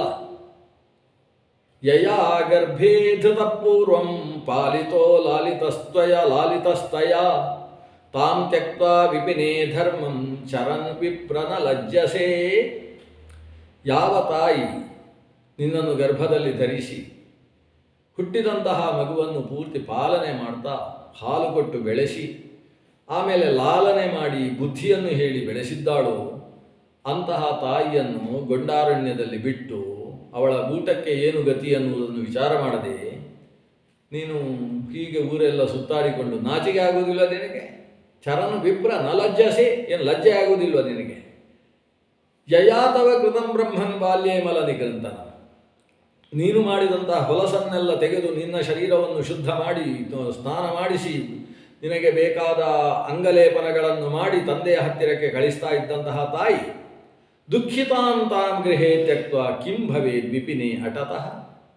ದುಃಖಿತಳಾಗಿ ಅವಳ ಮನೆಯಲ್ಲಿ ನನ್ನ ಮಗ ಎಲ್ಲಿ ಹೋದ ಅಂತ ಪರಿತಪಿಸ್ತಕ್ಕಂತಹ ಪರಿಸ್ಥಿತಿಯಲ್ಲಿ ಆಕೆಯನ್ನು ಬಿಟ್ಟು ನೀನು ಊರೆಲ್ಲ ಸುತ್ತಾಡಿದರೆ ನಿನಗೆ ಏನು ಸಿಗುತ್ತೆ ಹೇಳು ಪುಣ್ಯ? ಮಾತೃ ದುಃಖೇನ ತೇ ವಕ್ತ್ರಂ ಪೂತಿ ಗಂಧವಿದಂ ಭವೇತ್. ತಾಯಿಯನ್ನು ದುಃಖದ ಕೂಪದಲ್ಲಿ ಹಾಕಿದಂತಹ ನೀನು ಬದುಕಿದ್ದು ಅವಳು ದುಃಖದಲ್ಲಿದ್ದಾಳೆ ಅಂತೇಳಿದರೆ ನಿನ್ನ ಮುಖ ಎಲ್ಲ ಕೆಟ್ಟ ದುರ್ವಾಸನೆ, ಕೊಳೆತ ದುರ್ವಾಸನೆ ಉಳ್ಳಂತಹ ಮುಖ ಆಗಿ ಹೋದೀತು. ನರಕದಲ್ಲಿ ಅಂತಹ ದೌಷ್ಟ್ಯವನ್ನು ಅನುಭವಿಸಬೇಕಾಗ್ತದೆ ನೀನು. ಹಾಗಾದರೆ ನನಗೆ ಹೇಗೆ ಇಂತಹ ವಿಶಿಷ್ಟ ಶಕ್ತಿ ಬಂತು? ನಾನು ಸಿಟ್ಟಿನಿಂದ ನೋಡಿದರೆ ಸತ್ತು ಹೋಯ್ತಲ್ಲ ಅಂತ ನೀನು ಕೇಳ್ಬೋದು. ಪಿತ್ರೈವ ಸಂಸ್ಕೃತೋ ಯಸ್ಮಾತ್ ತಸ್ಮಾತ್ ಶಕ್ತಿರಭೂದಿಯಂ. ನಿನ್ನ ಅಪ್ಪ ನಿನಗೆ ಉಪನಯನ ಸಂಸ್ಕಾರವನ್ನು ಮಾಡಿದ ಅಲ್ವಾ? ಆ ತಂದೆ ಕೊಟ್ಟಂತಹ ಗಾಯತ್ರಿಯ ಶಕ್ತಿ ನಿನ್ನಲ್ಲಿ ಉಂಟಲ್ವಾ? ಅದರಿಂದ ನಿನಗೆ ಹೀಗೆ ಸುಡುವ ಶಕ್ತಿ ಬಂದದ್ದೇ ಹೊರತು ನೀನು ಮಾಡಿದ ಯಾವ ಕರ್ಮವೂ ನಿನಗೆ ಪುಣ್ಯವಾಗಿ ಪರಿಣಮಿಸಲಿಲ್ಲ. ಯಾಕಂದರೆ ಮಾಡಬೇಕಾದ ಮಾತೃರಕ್ಷಣೆಯನ್ನು ಮಾಡದೆ ನೀನು ಏನು ಮಾಡಿದರೂ ಕೂಡ ಅದು ನಿನಗೆ ಪುಣ್ಯ ಬರುವಂಥದ್ದಲ್ಲ. ಪಕ್ಷಿ ದಗ್ಧಸ್ಸು ದುರ್ಬುದ್ಧೇ. ಹಾಗಾದರೆ ನಿನ್ನಿಂದ ಹಕ್ಕಿ ಸತ್ತು ಹೋಯ್ತಲ್ವಾ, ಅದು ಇನ್ನೊಂದು ಪಾಪವಾಗಿಯೇ ನಿನಗೆ ಅಂಟುತ್ತೆ. ಇಲ್ಲಿ ಪ್ರಮುಖವಾಗಿ ಈ ಪತಿವ್ರತೆ ಹೇಳ್ತಕ್ಕಂಥದ್ದು, ಒಬ್ಬ ಮಗನಿಗೆ ತನ್ನ ತಾಯಿಯ ಶುಶ್ರೂಷೆ ಅನ್ನೋದು ಬಹಳ ಮುಖ್ಯವಾಗ್ತದೆ. ತಾಯಿ ಇಲ್ಲದೆ ಹೋದಾಗ ತಂದೆಯ ಶುಶ್ರೂಷೆಯೂ ಅಷ್ಟೇ ಮುಖ್ಯವಾಗ್ತದೆ. ತಂದೆಯ ಶುಶ್ರೂಷೆಯನ್ನು ಮಾಡದೇ ಇದ್ದಂತಹ ವ್ಯಕ್ತಿಗಳಿಗೆ ಎಂತಹ ಅನರ್ಥವಾಗಿದೆ ಅನ್ನುವುದಕ್ಕೆ, ತಾಯಿಯ ಶುಶ್ರೂಷೆ ಮಾಡದೇ ಇದ್ದಂತಹ ವ್ಯಕ್ತಿಗಳಿಗೆ ಎಂತಹ ಅನರ್ಥವಾಗಿದೆ ಅನ್ನುವುದಕ್ಕೆ ಮಹಾಭಾರತದಂತಹ ಇತಿಹಾಸದಲ್ಲಿ ಅನೇಕ ದೃಷ್ಟಾಂತಗಳಿದ್ದಾರೆ. ಉಪನಿಷತ್ತುಗಳಲ್ಲಿ ನಚಿಕೇತ ತಾನು ತಂದೆಯ ಶಾಪವನ್ನು ಪಡೆದು ಯಮಲೋಕಕ್ಕೆ ಹೋಗ್ತಾನೆ. ಯಮಲೋಕಕ್ಕೆ ಹೋದಾಗ ಯಮನನ್ನು ಸಂತೋಷಗೊಳಿಸ್ತಾನೆ 3 ದಿವಸ ಉಪವಾಸ ಮಾಡಿ. ಯಮ ಹೇಳ್ತಾನೆ, ನೀನು 3 ದಿವಸ ಉಪವಾಸ ಇದ್ದಿ ನಮ್ಮ ಮನೆಯಲ್ಲಿ, ಅದಕ್ಕೋಸ್ಕರ ಪ್ರತಿಯಾಗಿ 3 ವರ ಕೇಳು ಅಂತ ಕೇಳ್ತಾನೆ. ವರ ಕೇಳುವಾಗ ಇವನಿಂದ ಜ್ಞಾನೋಪದೇಶ ಪಡಿಬೇಕು ಅಂತ ಅನಿಸುತ್ತೆ ನಚಿಕೇತನಿಗೆ. ಜ್ಞಾನೋಪದೇಶ ಪಡಿಬೇಕಾದರೆ ನನ್ನ ತಂದೆಗೆ ಕೋಪ ಮಾಡಿಸಿ ನಾನು ಈ ಊರಿಗೆ ಬಂದಿದ್ದೇನೆ. ಎಲ್ಲಿಯ ತನಕ ತಂದೆ ನನ್ನ ಮೇಲೆ ಕ್ರುದ್ಧನಾಗಿರ್ತಾನೋ ಅಲ್ಲಿಯ ತನಕ ನಾನು ಜ್ಞಾನವನ್ನು ಪಡೆಯುವುದಕ್ಕೆ ಅನರ್ಹನಾಗಿ ಬಿಡ್ತೇನೆ. ಪಡೆದ ಜ್ಞಾನ ನನ್ನ ಶ್ರೇಯಸ್ಸಿಗೆ ಕಾರಣವಾಗುವುದಿಲ್ಲ ಅಂತ ತೀರ್ಮಾನಿಸಿದಂತಹ ನಚಿಕೇತ ಯಮನಲ್ಲಿ ಮೊದಲ ವರ ಏನು ಕೇಳ್ತಾನೆ ಗೊತ್ತೋ? ಯಾವ ನನ್ನ ತಂದೆ ನನ್ನ ಮೇಲೆ ಕ್ರುದ್ಧರಾಗಿದ್ದಾರೋ ಅವರು ನನ್ನ ಮೇಲೆ ಸುಮನಸ್ಕರಾಗಬೇಕು. ಸುಮನಾಹ ಯಥಾ ಸ್ಯಾತ್ ಗೌತಮೋ ಮಾಭಿಮೃತ್ಯೋ ಶಾಂತಕಲ್ಪ ಸುಮನಾ ಯಥಾ ಸ್ಯಾತ್. ಆತ ನನ್ನ ಮೇಲೆ ಸೌಮನಸ್ಯವುಳ್ಳವನಾಗಿ ಆಗಬೇಕು, ಅದು ನಾನು ಮೊದಲು ಕೇಳುವ ವರ ಅಂತ ಹೇಳ್ತಾನೆ. ಇದನ್ನು ಕೊಟ್ಟಂತಹ ಯಮ ಹೇಳ್ತಾನೆ, ನೀನು ಇಲ್ಲಿಂದ ಹೋದಂತಹ ಹಿಂತಿರುಗಿ ಬರುವಂತಹ ನಿನ್ನನ್ನು ಪ್ರೀತಿಯಿಂದ ಆತ ನಿರೀಕ್ಷೆ ಮಾಡ್ತಾ ಇದ್ದಾನಪ್ಪ. ಆದ್ದರಿಂದ ಆತ ಯಾಕಾದರೂ ನನ್ನ ಮಗನಿಗೆ ಶಾಪ ಕೊಟ್ಟೆ ಅಂತ ದುಃಖಿತನಾಗಿದ್ದಾನೆ, ನಿನ್ನ ಮೇಲೆ ಅತ್ಯಂತ ಪ್ರೀತಿಯನ್ನು ತೋರ್ತಾ ಇದ್ದಾನೆ, ಯೋಚಿಸಬೇಡ ಅಂತ ಮೊದಲ ವರ ಕೊಡ್ತಾನೆ. ಆಮೇಲೆ 2 ವರಗಳಲ್ಲಿ ಒಂದು ಅಗ್ನಿವಿದ್ಯೆಯನ್ನು, ಎರಡನೆಯದ್ದಾಗಿ ಮುಕ್ತ ನಿಯಾಮಕವಾದ ಭಗವಂತನ ರೂಪವನ್ನು ಮರಣವಿದ್ಯೆ ಅಂತ ಕರೀತಾರೆ. ಆ ಮರಣವಿದ್ಯೆಯನ್ನು ಇವೆರಡನ್ನು ಕೂಡ ಯಮನಿಂದ ಆತ ಪಡೀತಾನೆ ಅಂತ. ಈ ವಿದ್ಯೆ ಆತನಲ್ಲಿ ಚಿರಸ್ಥಾಯಿಯಾಗಿ ನಿಂತು ಅಗ್ನಿಗೆ ನಾಚಿಕೇತಾಗ್ನಿ ಅಂತ ಹೆಸರು ಬರುವುದಕ್ಕೆಲ್ಲ ಕಾರಣವಾದದ್ದು ಆತ ತನ್ನ ತಂದೆಯ ಸೌಮನಸ್ಯವನ್ನು ಪಡೆದ ನಂತರ ಜ್ಞಾನೋಪದೇಶವನ್ನು ಪಡೆದದ್ದು. ಹೀಗೆ ತಂದೆಯ ಸೌಮನಸ್ಯ ಮತ್ತು ತಾಯಿಯ ಪ್ರೀತಿ, ತಾಯಿಯನ್ನು ಸರಿಯಾದ ಶುಶ್ರೂಷೆ ಮಾಡಿ ಅವರನ್ನು ನೋಡಿಕೊಳ್ಳತಕ್ಕಂಥದ್ದು, ಇದು ಮಕ್ಕಳಾದವರಿಗೆ ಮುಖ್ಯ ಧರ್ಮ ಆಗ್ತದೆ. ಆ ಧರ್ಮವನ್ನು ಬಿಟ್ಟು ಅವರು ಕ್ಷೇತ್ರಯಾತ್ರೆ ಮೊದಲಾದ ಎಂತಹ ಧರ್ಮಾನುಷ್ಠಾನ ಮಾಡಿದರೂ ಕೂಡ ಅದು ಆತನಿಗೆ ದಕ್ಕುವುದಿಲ್ಲ. ಇಷ್ಟು ಹೇಳಿದ್ದಲ್ಲದೆ ಆಕೆ ಇನ್ನೊಂದು ಮುಖ್ಯವಾದ ವಿಷಯ ಹೇಳ್ತಾಳೆ. ನೀನು ಸಿಟ್ಟಿನಿಂದ ಆ 2 ಪಕ್ಷಿಗಳನ್ನು ನೋಡಿದಿ, ಪಕ್ಷಿ ಸತ್ತಿತು, ಸತ್ತದ್ದಕ್ಕೆ ಕೊಂದ ದೋಷ ನಿನಗೆ ಬಂತಲ್ಲ. ಆದ್ದರಿಂದ ನೀನೀಗ ಮಾಡಬೇಕಾದ್ದೇನು? ಆ ಪಕ್ಷಿಯನ್ನು ಕೊಂದ ದೋಷದ ಪರಿಹಾರಕ್ಕೋಸ್ಕರ ನೀನು ಪ್ರಾಯಶ್ಚಿತ್ತವನ್ನು ಆಚರಣೆ ಮಾಡಬೇಕು. ವೃಥಾ ಸ್ನಾನಂ ವೃಥಾ ತೀರ್ಥಂ ವೃಥಾ ಜಪ್ತಂ ವೃಥಾ ಹುತಂ ಸಜೀವತಿ ವೃಥಾ ಬ್ರಹ್ಮನ್ ಯಸ್ಯ ಮಾತಾ ಸುದುಃಖಿತ. ಯಾವಾತನ ತಾಯಿ ಸಿಕ್ಕಾಬಟ್ಟೆ ದುಃಖದಿಂದ ಕಣ್ಣೀರಿನಿಂದ ಕೈತೊಳೆಯುವಂತಹ ಪ್ರಸಂಗದಲ್ಲಿದ್ದುಕೊಂಡು ಇವನು ಏನು ಸ್ನಾನ ಮಾಡಲಿ, ಗಂಗಾದಿ ತೀರ್ಥಗಳಲ್ಲಿ ತೀರ್ಥ ಕ್ಷೇತ್ರ ಪರ್ಯಟನವನ್ನು ಮಾಡಲಿ, ನಾನಾ ರೀತಿಯ ಜಪಾನುಷ್ಠಾನ ಮಾಡಲಿ, ಅಗ್ನಿಹೋತ್ರಗಳನ್ನು ನಡೆಸಲಿ, ವೃಥಾ ಸ್ನಾನ, ಅದೆಲ್ಲವೂ ವ್ಯರ್ಥ. ವೃಥಾ ತೀರ್ಥಂ ವೃಥಾ ಜಪ್ತಂ ವೃಥಾ ಹುತಂ ಸ ಜೀವತಿ ವೃಥಾ. ಅಷ್ಟೇ ಅಲ್ಲ, ಅವ ಬದುಕಿದ್ದೇ ವ್ಯರ್ಥ. ಯಸ್ಯ ಮಾತಾ ಸುದುಃಖಿತ.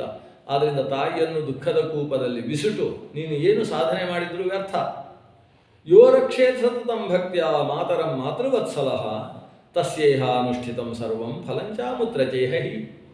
ಯಾರು ತಾಯಿಯನ್ನು ಸರಿಯಾಗಿ ನೋಡಿಕೊಂಡು ಇಲ್ಲಿ ಅನುಷ್ಠಾನಾದಿಗಳನ್ನು ಮಾಡಿ ಸಾಧನೆ ಮಾಡ್ತಾನೋ ಅಂತಹ ಪುಣ್ಯ ಅವನಿಗೆ ಇಲ್ಲಿಗೂ ಫಲ ಕೊಡ್ತದೆ, ಪಾರತ್ರಿಕವಾಗಿಯೂ ವಿಶೇಷವಾದ ಫಲವನ್ನು ಕೊಡ್ತದೆ. ಆದ್ದರಿಂದ ಮಾತೃವಚನವನ್ನು ಪಾಲಿಸುವುದು ಅನ್ನುವುದೇ ಒಬ್ಬ ಮನುಷ್ಯನ ಜೀವಲೋಕದ ವಿಶೇಷವಾದ ಸಾಧನೆ. ಇಹಕ್ಕೂ ಪರಕ್ಕೂ ಸಾಧನ ಆಗ್ತದೆ. ಆದ್ದರಿಂದ ಓ ಬ್ರಹ್ಮಚಾರಿ, ಓ ಯತಿ, ನಿನಗೆ ನಾನು ಹೇಳುವುದಿಷ್ಟೇ. ಅತಸ್ತ್ವಂ ತತ್ರ ಗತ್ವಾದ್ಯ ಯತ್ರ ಮಾತಾ ವ್ಯವಸ್ಥಿತ. ಎಲ್ಲಿ ನಿನ್ನ ತಾಯಿ ಇದ್ದಾಳೆ, ನಿನ್ನ ಊರು, ಅಲ್ಲಿಗೆ ಶೀಘ್ರ ಹೋಗಿ ಏನು ಮಾಡು? ತಾಂ ತ್ವಂ ರಕ್ಷಯ ಜೀವಂತಿ ತದ್ರಕ್ಷಾತೆ ಪರಂತಪಃ. ನಿನ್ನ ದೊಡ್ಡ ತಪಸ್ಸು ಅದಾಗ್ತದೆ. ಹೋಗಿ ಆಕೆಯ ಸೇವೆ ಮಾಡು, ಆಕೆಯನ್ನು ರಕ್ಷೆ ಮಾಡು. ಕ್ರೋಧಂ ಪರಿತ್ಯಜೈನಂ ತ್ವಂ ದೃಷ್ಟ ವಿಘಾತಕಂ. ಮತ್ತೆ ಎರಡನೇದ್ದು ನಿನಗೆ ಉಪದೇಶ ಹೇಳ್ತೇನೆ. ಒಂದು, ತಾಯಿಯನ್ನು ಚೆನ್ನಾಗಿ ರಕ್ಷಣೆ ಮಾಡು. ಎರಡನೇದ್ದು, ನಿನ್ನ ಈ ಕೋಪವನ್ನೆಲ್ಲ ಬಿಟ್ಬಿಡಬೇಕು.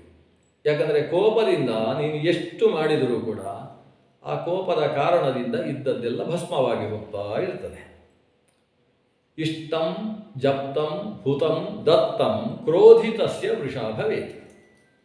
ವೃಥಾ ಭವೇತ್ ಅಥವಾ ಮೃಷಾ ಭವೇತ್. ಯಾರು ಕೋಪಿಷ್ಠನಿದ್ದಾನೋ ಅವನು ಕೋಪ ಮಾಡಿಕೊಂಡು ಇನ್ನೊಬ್ಬರಿಗೆ ಶಾಪ ಕೊಡುವುದು ಇತ್ಯಾದಿ ಕೆಲಸಗಳನ್ನು ಮಾಡಿದ ಅಂತಾದರೆ ಅವನು ಮಾಡಿದ ಯಜ್ಞ, ಯಾಗ, ಜಪ, ಅನುಷ್ಠಾನ ಎಲ್ಲವೂ ಕೂಡ ವ್ಯರ್ಥವಾಗಿ ಹೋಗ್ತದೆ. ಆದ್ದರಿಂದ ಒಂದು ಕೋಪ ಬಿಡು, ಮತ್ತೊಂದು ತಾಯಿಯ ಸೇವೆಯನ್ನು ಮಾಡು. ಯಾಥಾ ತಥ್ಯೇನ ಕಥಿತಂ ಏತತ್ ಸರ್ವಂ ಮಯಾತವ. ನಾನು ಪ್ರಾಮಾಣಿಕವಾಗಿ ನಿನಗೆ ಈ ವಿಷಯವನ್ನು ಹೇಳಿದ್ದೇನೆ. ಇದನ್ನು ನೀನು ಮಾಡಿದೆಯೋ ನಿನಗೆ ಶ್ರೇಯಸ್ಸಾಗ್ತದೆ. ಇಲ್ಲ, ಈಕೆ ಏನೋ ಹೇಳ್ತಾಳೆ ಅಂತ ನೀನು ಬಿಟ್ಟರೆ ನಿನಗೆ ಅದೇ ಅಶ್ರೇಯಸ್ಸಿಗೆ ಕಾರಣವಾಗ್ತದೆ. ಜಾಗ್ರತೆ ಅಂತ ಇಷ್ಟು ಉಪದೇಶ ಮಾಡಿದ್ಲು ಸಾವಿತ್ರಿ. ಈ ಸಾವಿತ್ರಿಯ ಉಪದೇಶವನ್ನು ಕೇಳಿದಂತಹ ಈತ ಕಣ್ಣಲ್ಲಿ ನೀರು ಸುರಿಯುತ್ತೆ, ತನ್ನ ತಪ್ಪು ಅರಿವಾಗ್ತದೆ. ಈ ಬ್ರಹ್ಮಚಾರಿ ದೇವಶರ್ಮ ಆಕೆಯ ಪಾದಕ್ಕೆ ಬೀಳ್ತಾನೆ. ತಾನು ಪಾದಕ್ಕೆ ಬಿದ್ದು ಹೇಳ್ತಾನೆ, ಸೋಪಿ ತಾಮಾಹ ಭೂಯೋಪಿ ಸಾವಿತ್ರೀಂತು ಕ್ಷಮಾಪಯನ್. ಸಾವಿತ್ರಿಯಲ್ಲಿ ಕ್ಷಮೆ ಕೇಳ್ತಾನಂತೆ. ಕೇಳಿ ಹೇಳ್ತಾನೆ, ಅಜ್ಞಾನಾತ್ ಕೃತ ಪಾಪಸ್ಯ ಕ್ಷಮಸ್ವ ವರವರ್ಣಿನಿ. ನಾನು ಅಜ್ಞಾನದಿಂದ ಪಾಪ ಮಾಡಿದ್ದೇನೆ, ನನ್ನ ಪಾಪವನ್ನು ಓ ದೇವಿ ಕ್ಷಮೆ ಮಾಡು. ನಾನು ನಿನ್ನ ಮುಂದೆ ಏನೇನು ಅಹಿತ ಮಾತಾಡಿದೆ. ಮಯಾ ತವ ಅಹಿತಂ ಯಚ್ಚ ಕೃತಂ ಕ್ರೋಧ ನಿರೀಕ್ಷಣಂ. ಕೋಪದಿಂದ ನಿನ್ನನ್ನು ಅಡಿಯಿಂದ ಮುಡಿಯ ತನಕ ನೋಡಿದೆ. ತತ್ಕ್ಷಮಸ್ವ ಮಹಾಭಾಗೇ ಹಿತಮುಕ್ತಂ ಪತಿವ್ರತೆ. ಅದನ್ನು ನೀನು ಕ್ಷಮಿಸಿದೀಂತಲೇ ನಾನು ಭಾವಿಸ್ತೇನೆ. ಯಾಕಂದರೆ ನನ್ನ ಜೀವನದಲ್ಲಿ ಯಾವುದು ಹಿತಕಾರಿಯೋ ಅಂತಹ ವಿಷಯವನ್ನು ನನಗೆ ಉಪದೇಶ ಮಾಡಿದೆಯಲ್ಲ. ಓ ಪತಿವ್ರತ ಸ್ತ್ರೀ, ನೀನು ಹೇಳಿದ ಮಾತಿಗೆ ಅನುಗುಣವಾಗಿ ನಾನು ಈಗಲೇ ಹೊರಟೆ. ನನ್ನ ತಪ್ಪು ನನಗೆ ಅರಿವಾಗಿದೆ. ಅಮ್ಮ ಎಷ್ಟು ಕಷ್ಟದಲ್ಲಿದ್ದಾಳೋ, ಹೇಗಿದ್ದಾಳೋ, ಏನು ವಿಷಯ ಅಂತ ನನಗೆ ಗೊತ್ತಿಲ್ಲ. ಪೋಷ್ಯ ಮಾತಾ, ನನ್ನ ತಾಯಿಯನ್ನು ನಾನೀಗ ಪೋಷಿಸಬೇಕಾಗಿದೆ. ಆ ಪೋಷಿಸುವುದೇ ನನ್ನ ಭಿಕ್ಷಾವೃತ್ತಿಯಿಂದ ನಾನು ಆಕೆಯನ್ನು ಪೋಷಣೆ ಮಾಡಿದೆ ಅಂತಾದರೆ ಅದೇ ನನ್ನ ಶ್ರೇಯಸ್ಸಿನ ಕಾರಣವಾಗ್ತದೆ. ಯಜ್ಞ ಶರ್ಮ ಸುತ ಕನ್ಯಾ. ಇನ್ನು ಮುಂದೆ ಆಕೆ ಈ ರೀತಿ ಕ್ಷಮೆ ಕೇಳಿ ತಾನು ಹೊರಡುತ್ತೇನೆ ಅಂತ ಹೇಳಿದಾಗ ಆ ಪತಿವ್ರತೆ ಖುಷಿಯಾಯಿತು. ಆಕೆ ಹೇಳ್ತಾಳೆ, ತಿದ್ದಿಕೊಂಡಿಯಮ್ಮ, ತಪ್ಪು ಮಾಡುವುದು ತಪ್ಪು ಮಾಡಿದ್ದನ್ನು ಇನ್ನೊಬ್ಬರು ಎತ್ತಿ ಹೇಳಿದಾಗ ಒಪ್ಪಿಕೊಳ್ಳದೇ ಇರುವುದು ಅದಕ್ಕೆ 10ರಷ್ಟು ದೊಡ್ಡ ತಪ್ಪು. ಆದರೆ ತಪ್ಪು ಘಟಿಸಿದ ಮೇಲೆ ಅದನ್ನು ಒಬ್ಬರು ಹೇಳಿದಾಗ ತನ್ನ ತಪ್ಪನ್ನು ಅರಿವಾಗಿಸಿಕೊಂಡು ಅದಕ್ಕೆ ಪಶ್ಚಾತ್ತಾಪ ಹೊಂದತಕ್ಕಂಥದ್ದು ಆ ದೊಡ್ಡ ಪ್ರಾಯಶ್ಚಿತ್ತ. ಇದಕ್ಕಿಂತ ದೊಡ್ಡ ಪ್ರಾಯಶ್ಚಿತ್ತ ಮತ್ತೊಂದಿಲ್ಲ. ಆದ್ದರಿಂದ ಭಗವಂತನನ್ನು ಸ್ಮರಿಸು, ತಾಯಿಯ ಸೇವೆ ಮಾಡು. ನೀನು ಇಲ್ಲಿಯ ತನಕ ಮಾಡಿದಂತಹ ಏನೇನು ಯಾತ್ರೆ, ಜಪ, ಅನುಷ್ಠಾನಗಳು ಅವೆಲ್ಲವೂ ಕೂಡ ನಿನಗೆ ಮತ್ತೆ ಫಲಪ್ರಾಪ್ತಿಗೆ ಹೇತುವಾಗ್ತದೆ. ಅದೆಲ್ಲ ಬಿಟ್ಟು ಹೋಗುವುದಿಲ್ಲ. ಇಲ್ಲಿಯ ತನಕ ಏನು ಫಲ ಸಿಗಲಿಲ್ಲ ನಿನಗೆ. ಆದರೆ ಈಗ ನೀನು ತಾಯಿಯ ಸೇವೆ ಮಾಡ್ತೀಯಲ್ಲ, ಹಿಂದೆ ಮಾಡಿರತಕ್ಕಂತಹ ಕರ್ಮಗಳು ಕೂಡ ನಿನಗೆ ಫಲವಾಗಿ ನಿನ್ನ ಜೊತೆಗೆ ಬರ್ತವೆ, ನಿನ್ನ ಶ್ರೇಯಸ್ಸಿಗೆ ಕಾರಣವಾಗ್ತದೆ ಅಂತ ಇಷ್ಟು ಹೇಳುವುದಲ್ಲದೆ ಇನ್ನೂ ಕೆಲವು ವಿಷಯ ಹೇಳ್ತಾಳೆ. ನಿನಗೆ ಮುಂದೊಂದು ಮದುವೆ ಆಗ್ತದೆ, ಮದುವೆಯಾಗಿ ನೀನು ಆಕೆಯನ್ನು ಮದುವೆ ಜೊತೆಗೆ ಸಂಸಾರ ಮಾಡು, ಅದರಲ್ಲಿ ಒಬ್ಬ ಮಗ ಹುಡ್ತಾನೆ, ಆ ಮಗ ನರಸಿಂಹನ ಪರಮ ಭಕ್ತನಾಗಿರ್ತಾನೆ. ನರಸಿಂಹ ಪ್ರಸಾದೇನ ವೈಷ್ಣವಂ ಪದಮಾಪ್ಸ್ಯಸಿ. ಕೊನೆಗೆ ಆ ಮಗನ ಪುಣ್ಯದಿಂದಲೂ ನಿನ್ನ ಪುಣ್ಯದಿಂದಲೂ ನೀನು ನರಸಿಂಹನ ಪ್ರಸಾದವನ್ನು ಪಡೆದು ಒಂದು ವಿಷ್ಣು ಪದವನ್ನು ಹೊಂದುತ್ತೀ ಅಂತ ಇಷ್ಟೆಲ್ಲ ಆತನಿಗೆ ಹೇಳಿ ಕಳಿಸ್ತಾಳೆ. ಈತ ಅವಳು ಹೇಳಿದ ರೀತಿಯಲ್ಲೇ ಈತನ ಜನನ ಎಲ್ಲ ಮುಂದಿನ ಭವಿಷ್ಯ ಎಲ್ಲ ನಡೆಯುತ್ತೆ. ಉತ್ತಮವಾದ ಒಬ್ಬ ವಿದ್ವಾಂಸನಾದ ಮಗನನ್ನು ಆತ ಪಡಿತಾನೆ. ಪಡೆದು ನರಸಿಂಹ ಪ್ರಸಾದೇನ ಪರಾಂ ಸಿದ್ಧಿಂ ಅವಾಪ್ತವಾನ್. ಭಗವಂತನ ಅನುಗ್ರಹವನ್ನು ಪಡೆದು ಪರಮ ಸಿದ್ಧಿಯನ್ನು ಆತ ಪಡೆದ. ಈ ಅಧ್ಯಾಯವನ್ನು ಉಪಸಂಹಾರ ಮಾಡ್ತಾರೆ. ಪತಿವ್ರತ ಶಕ್ತಿರಿಯಂ ತವೇರಿತ ಧರ್ಮಶ್ಚ ಮಾತುಃ ಪರಿರಕ್ಷಣಂ ಪರಂ ಸಂಸಾರ ವೃಕ್ಷಂಚ ನಿಹತ್ಯ ಬಂಧನಂ ಚಿತ್ವಾ ಚ ವಿಷ್ಣೋ ಪದಮೇತಿ ಮಾನವಃ. ಇಷ್ಟೊಂದು ಪತಿವ್ರತೆಗೆ ಶಕ್ತಿ ಇದೆ. ತಾಯಿಯನ್ನು ರಕ್ಷಣೆ ಮಾಡತಕ್ಕಂಥದ್ದು ಬಹಳ ದೊಡ್ಡ ಧರ್ಮ. ಇದರ ಜೊತೆಗೆ ಸಂಸಾರ ವೃಕ್ಷದ ಬಗ್ಗೆ ಸರಿಯಾಗಿ ತಿಳಿದು ಆ ಸಂಸಾರ ವೃಕ್ಷವನ್ನು ಕತ್ತರಿಸಿ ಯಾರು ಭಗವಂತನ ತಾಣವನ್ನು ಪ್ರವೇಶ ಮಾಡ್ತಾನೋ ಅಂಥವನೇ ಮುಕ್ತ ಅಂತ ಕರೆಸಿಕೊಳ್ತಾನೆ ಅಂತ. ಹೀಗೆ ಸಂಸಾರ ವೃಕ್ಷ ಛೇದನೆಯ ವಿಷಯ ಪ್ರಾರಂಭ ಆಗ್ತದೆ. ಇದು ಒಂದು ಬೇರೆ ಪುರಾಣದಲ್ಲಿ ಹೆಚ್ಚು ಕಾಣದೇ ಇರತಕ್ಕಂಥ ಒಂದು ವಿಷಯ. ಈಗ ನಾವು ನಿರೂಪಿಸಿದ ಇಷ್ಟು ಅಧ್ಯಾಯಗಳಲ್ಲಿ ಇಲ್ಲಿಗೆ 14 ಅಧ್ಯಾಯಗಳು ಮುಗಿತಾವೆ. ಇಷ್ಟರಲ್ಲಿ ಬಂದ ಪ್ರಮುಖವಾದ ವಿಷಯ ಅಂದರೆ ಮಾರ್ಕಂಡೇಯ ಕಥಾಖ್ಯಾನ. ಎರಡನೆಯದ್ದು ಸ್ವಧರ್ಮದಲ್ಲಿ ಮನುಷ್ಯ ಇದ್ದರೆ ಮಾತೃಪೋಷಣ, ಪತಿವ್ರತೆಯು ತನ್ನ ಧರ್ಮವನ್ನು ಅನುಷ್ಠಾನ ಮಾಡುವುದು, ಇವುಗಳೆಲ್ಲ ನಡೀತಾ ಇದ್ವು ಅಂತಾದರೆ ಆತ ಮೋಕ್ಷ ಪದವನ್ನು ಪಡೆಯತಕ್ಕಂಥದ್ದು ಅತ್ಯಂತ ಸುಲಭ. ಅದಕ್ಕೋಸ್ಕರ ಆತ ಕಾಡಿಗೆ ಹೋಗಿ ತಪಸ್ಸೇ ಮಾಡಬೇಕು ಅಂತಿಲ್ಲ. ಸ್ವಧರ್ಮ ನಿರತನಾಗಿದ್ದುಕೊಂಡು ಪ್ರಾಮಾಣಿಕವಾದ ಜೀವನ ನಡೆಸಿದ ಅಂತಾದರೆ ಆತನೂ ಕೂಡ ಮೋಕ್ಷ ಪದವಿಯನ್ನು ಪಡೆಯುತ್ತಾನೆ ಅಂತ ಹೇಳುವ ಒಂದು ಭಾಗ. ಇದಾದ ಕೂಡಲೇ ಸಂಸಾರ ವೃಕ್ಷವನ್ನು ಯಾರು ಛೇದನೆ ಮಾಡ್ತಾನೆ ಅವನೂ ಮೋಕ್ಷ ಪಡಿತಾನೆ ಅಂತ ನೀವು ಹೇಳಿದಿರಲ್ಲ, ಹಾಗಾದರೆ ಅದನ್ನು ಹೇಳಿ ಅಂತ ಸೂತ ಭರದ್ವಾಜರ ಸಂವಾದ ಮುಂದುವರಿತದೆ. ಸಂಸಾರ ವೃಕ್ಷದ ಬಗ್ಗೆ ವಿವರ ಹೇಳಿ ಅಂತ ಆವಾಗ ಸಂಸಾರ ವೃಕ್ಷವನ್ನು ವರ್ಣನೆ ಮಾಡ್ತಾರೆ. ನಾವು ಸಾಮಾನ್ಯವಾಗಿ ಸಂಸಾರ ವೃಕ್ಷ ಅಂತ ಹೇಳಿದರೆ ಊರ್ಧ್ವಮೂಲಂ ಅಧಃಶಾಖಂ ಅಂತ ಹೇಳಿದಂತಹ ಒಂದು ವೃಕ್ಷದ ಪರಿಕಲ್ಪನೆ, ಅಥವಾ ಸಂಸಾರ ವೃಕ್ಷ, ಈ ಸಂಸಾರವೆಂಬ ಒಂದು ಮಹಾವೃಕ್ಷ, ಅದನ್ನು ವರ್ಣನೆ ಮಾಡುವಾಗ ಏಕೋ ಶ್ರೀಮದ್ಭಾಗವತದ ಗರ್ಭಸ್ತುತಿಯಲ್ಲಿ ಒಂದು ವರ್ಣನೆ ಇದೆ. ಏಕಾಯನೋಸೌ ದ್ವಿಫಲಸ್ತ್ರಿಮೂಲ ಚತುರಸ ಪಂಚಶಿಖ ಷಡಾತ್ಮ ಸಪ್ತ ತ್ವಗಷ್ಟ ವಿಟಪೋ ನವಾಕ್ಷೋ ದಶಚ್ಛದಿ ದ್ವಿಖಗೋ ಹ್ಯಾದಿವೃಕ್ಷ ಅಂತ 1ರಿಂದ 10 ತನಕ ಸಂಖ್ಯೆಯನ್ನು ಉಲ್ಲೇಖ ಮಾಡಿ ಇದು ಒಂದು ಆದಿವೃಕ್ಷ, ಸಂಸಾರ ವೃಕ್ಷ ಅಂತ ಅದನ್ನು ವರ್ಣನೆ ಮಾಡಿದ್ದಾರೆ. ಇವಕ್ಕಿಂತ ಭಿನ್ನವಾದ ಒಂದು ಸಂಸಾರ ವೃಕ್ಷದ ವರ್ಣನೆ ಇಲ್ಲಿ ಕಾಣಿಸ್ತಾ ಉಂಟು. ಅವ್ಯಕ್ತ ಮೂಲ ಪ್ರಭವ ತಸ್ಮಾದಗ್ರೇ ತಥೋತ್ಥಿತಃ ಬುದ್ಧಿಸ್ಕಂಧಮಯಶ್ಚೈವ ಇಂದ್ರಿಯಾಂಕರ ಕೋಟರಃ ಮಹಾಭೂತ ವಿಶಾಖಶ್ಚ ವಿಶೇಷೈಃ ಪತ್ರಶಾಖವಾನ್ ಧರ್ಮಾಧರ್ಮ ಸುಪುಷ್ಪಶ್ಚ ಸುಖ ದುಃಖ ಫಲೋದಯಃ ಆಜೀವ್ಯಃ ಸರ್ವಭೂತಾನಾಂ ಬ್ರಹ್ಮವೃಕ್ಷಃ ಸನಾತನಃ.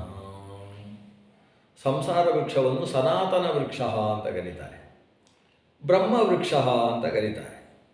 ಸರ್ವಭೂತಾನಾಂ ಆಜೀವ್ಯ, ಎಲ್ಲ ಪ್ರಾಣಿಗಳಿಗೂ ಕೂಡ ಜೀವನಪ್ರದವಾದದ್ದು, ಆಶ್ರಯ ತಾಣವಾದದ್ದು, ಉಪಜೀವ್ಯವಾದದ್ದು ಅಂತ ವರ್ಣನೆ ಮಾಡಿದ್ದಾರೆ.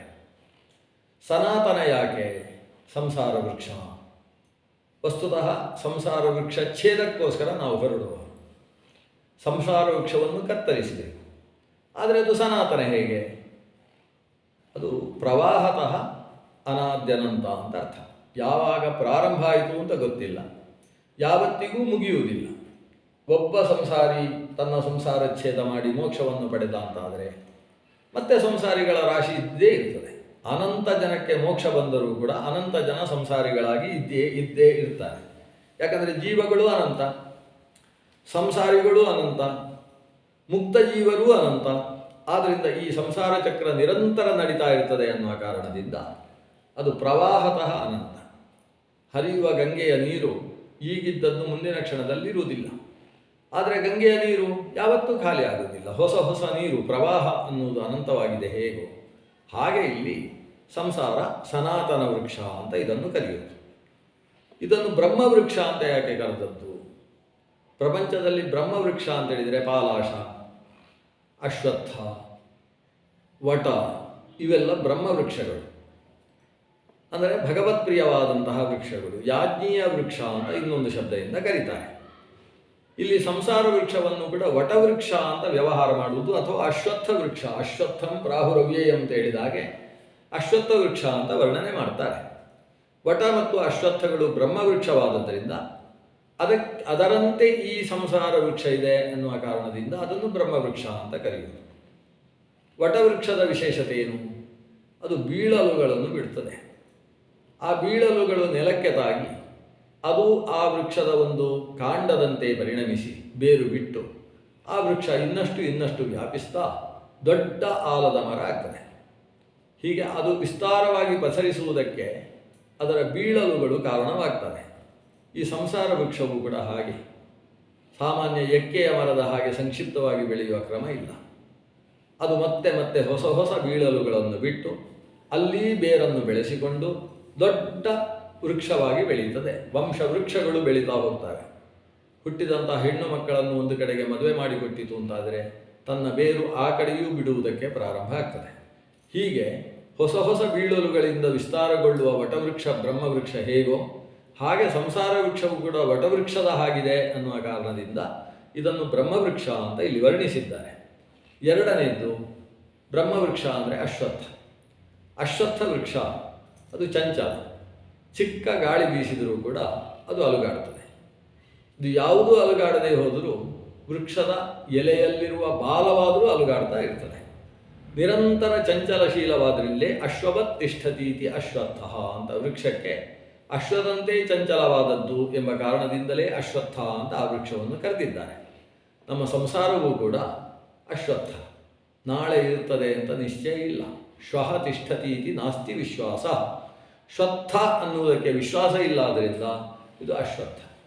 ಇವತ್ತು ಇದ್ದ ಹಾಗೆ ನಾಳೆಯ ಸಂಸಾರದ ಸ್ಥಿತಿ ಗತಿಗಳು ಇರುವುದಿಲ್ಲ, ಆದ್ದರಿಂದ ಇದು ಅಶ್ವತ್ಥ. ಆದ್ದರಿಂದ ಅಶ್ವತ್ಥ ವಟವೃಕ್ಷದಂತೆ ಈ ಸಂಸಾರ ವೃಕ್ಷ ಇದೆ ಅನ್ನುವ ಕಾರಣದಿಂದ ಸಂಸಾರ ವೃಕ್ಷವನ್ನು ಇಲ್ಲಿ ಬ್ರಹ್ಮವೃಕ್ಷ ಅಂತ ಉಲ್ಲೇಖ ಮಾಡಿದ್ದಾರೆ. ಸರ್ವಭೂತಾನಾಂ ಆಜೀವ್ಯ, ಭೂತ ಶಬ್ದಕ್ಕೆ ಪ್ರಾಣಿಗಳು ಅಂತ ಅರ್ಥ. ಸಕಲ ಪ್ರಾಣಿಗಳಿಗೆ ಉಪಜೀವ್ಯವಾದದ್ದು ಸಂಸಾರ ವೃಕ್ಷ. ಒಬ್ಬನನ್ನು ಆಶ್ರಯಿಸಿ ಮತ್ತೊಬ್ಬ ಬದುಕ್ತಾನೆ, ಇದಕ್ಕೆ ಸಂಸಾರ ಅಂತ ಹೆಸರು. ಆತ ಮತ್ತೊಬ್ಬರನ್ನು ಆಶ್ರಯಿಸದೇ ಬದುಕುವುದು ಅನ್ನುವುದು ಇಲ್ಲ. ಜೀವೋ ಜೀವಸ್ಯ ಜೀವನಂ. ಇನ್ನೊಬ್ಬ ತಂದು ತಾನು ಹಸುವನ್ನು ಆಶ್ರಯಿಸಿಕೊಂಡು ಹಾಲು ಮೊಸರು ಬೆಣ್ಣೆಗಳನ್ನು ಉಪಯೋಗಿಸ್ತಾನೆ. ಧಾನ್ಯಕ್ಕೋಸ್ಕರ ಕೃಷಿ ಮಾಡತಕ್ಕಂತಹ ವ್ಯಕ್ತಿಯ ಆಶ್ರಯ ಇದೆ. ಬೇಯಿಸುವುದಕ್ಕೋಸ್ಕರ ನೀರು ಅಕ್ಕಿಗಳನ್ನು ಆತ ಆಶ್ರಯಿಸ್ತಾನೆ. ಆ ಅಕ್ಕಿಯನ್ನು ತಂದು ಮನೆಗೆ ಹಾಕಿದಂತಹ ವ್ಯಾಪಾರಿಯ ಉಪಜೀವ್ಯತೆ ಈತನಲ್ಲಿದೆ. ಹೀಗೆ ಅನೇಕಗಳನ್ನು, ಪ್ರಾಣಿಯನ್ನು ಮತ್ತೊಂದು ಚೇತನವನ್ನು ಉಪಜೀವಿಸಿಕೊಂಡು ಈತ ಬದುಕ್ತಾನೆ. ಅದರಿಂದ ಸಂಸಾರ ಅನ್ನುವುದು ಪರಸ್ಪರ ಉಪಜೀವಕ ಭಾವ ಅನ್ನುವ ಒಂದು ಹಗ್ಗದಿಂದ ಕಟ್ಟಲ್ಪಟ್ಟಿರತಕ್ಕಂಥದ್ದು. ಈ ಸಂಸಾರ ವೃಕ್ಷದ ಮೂಲ ಯಾವುದು ಅಂತ ಯಾರಿಗೂ ಗೊತ್ತಿಲ್ಲ. ಅವ್ಯಕ್ತ ಮೂಲ ಪ್ರಭವಂ. ಇದರ ಮೂಲ ಅವ್ಯಕ್ತ, ಯಾರಿಗೂ ಗೊತ್ತಿಲ್ಲ, ವ್ಯಕ್ತವಾಗಿಲ್ಲ.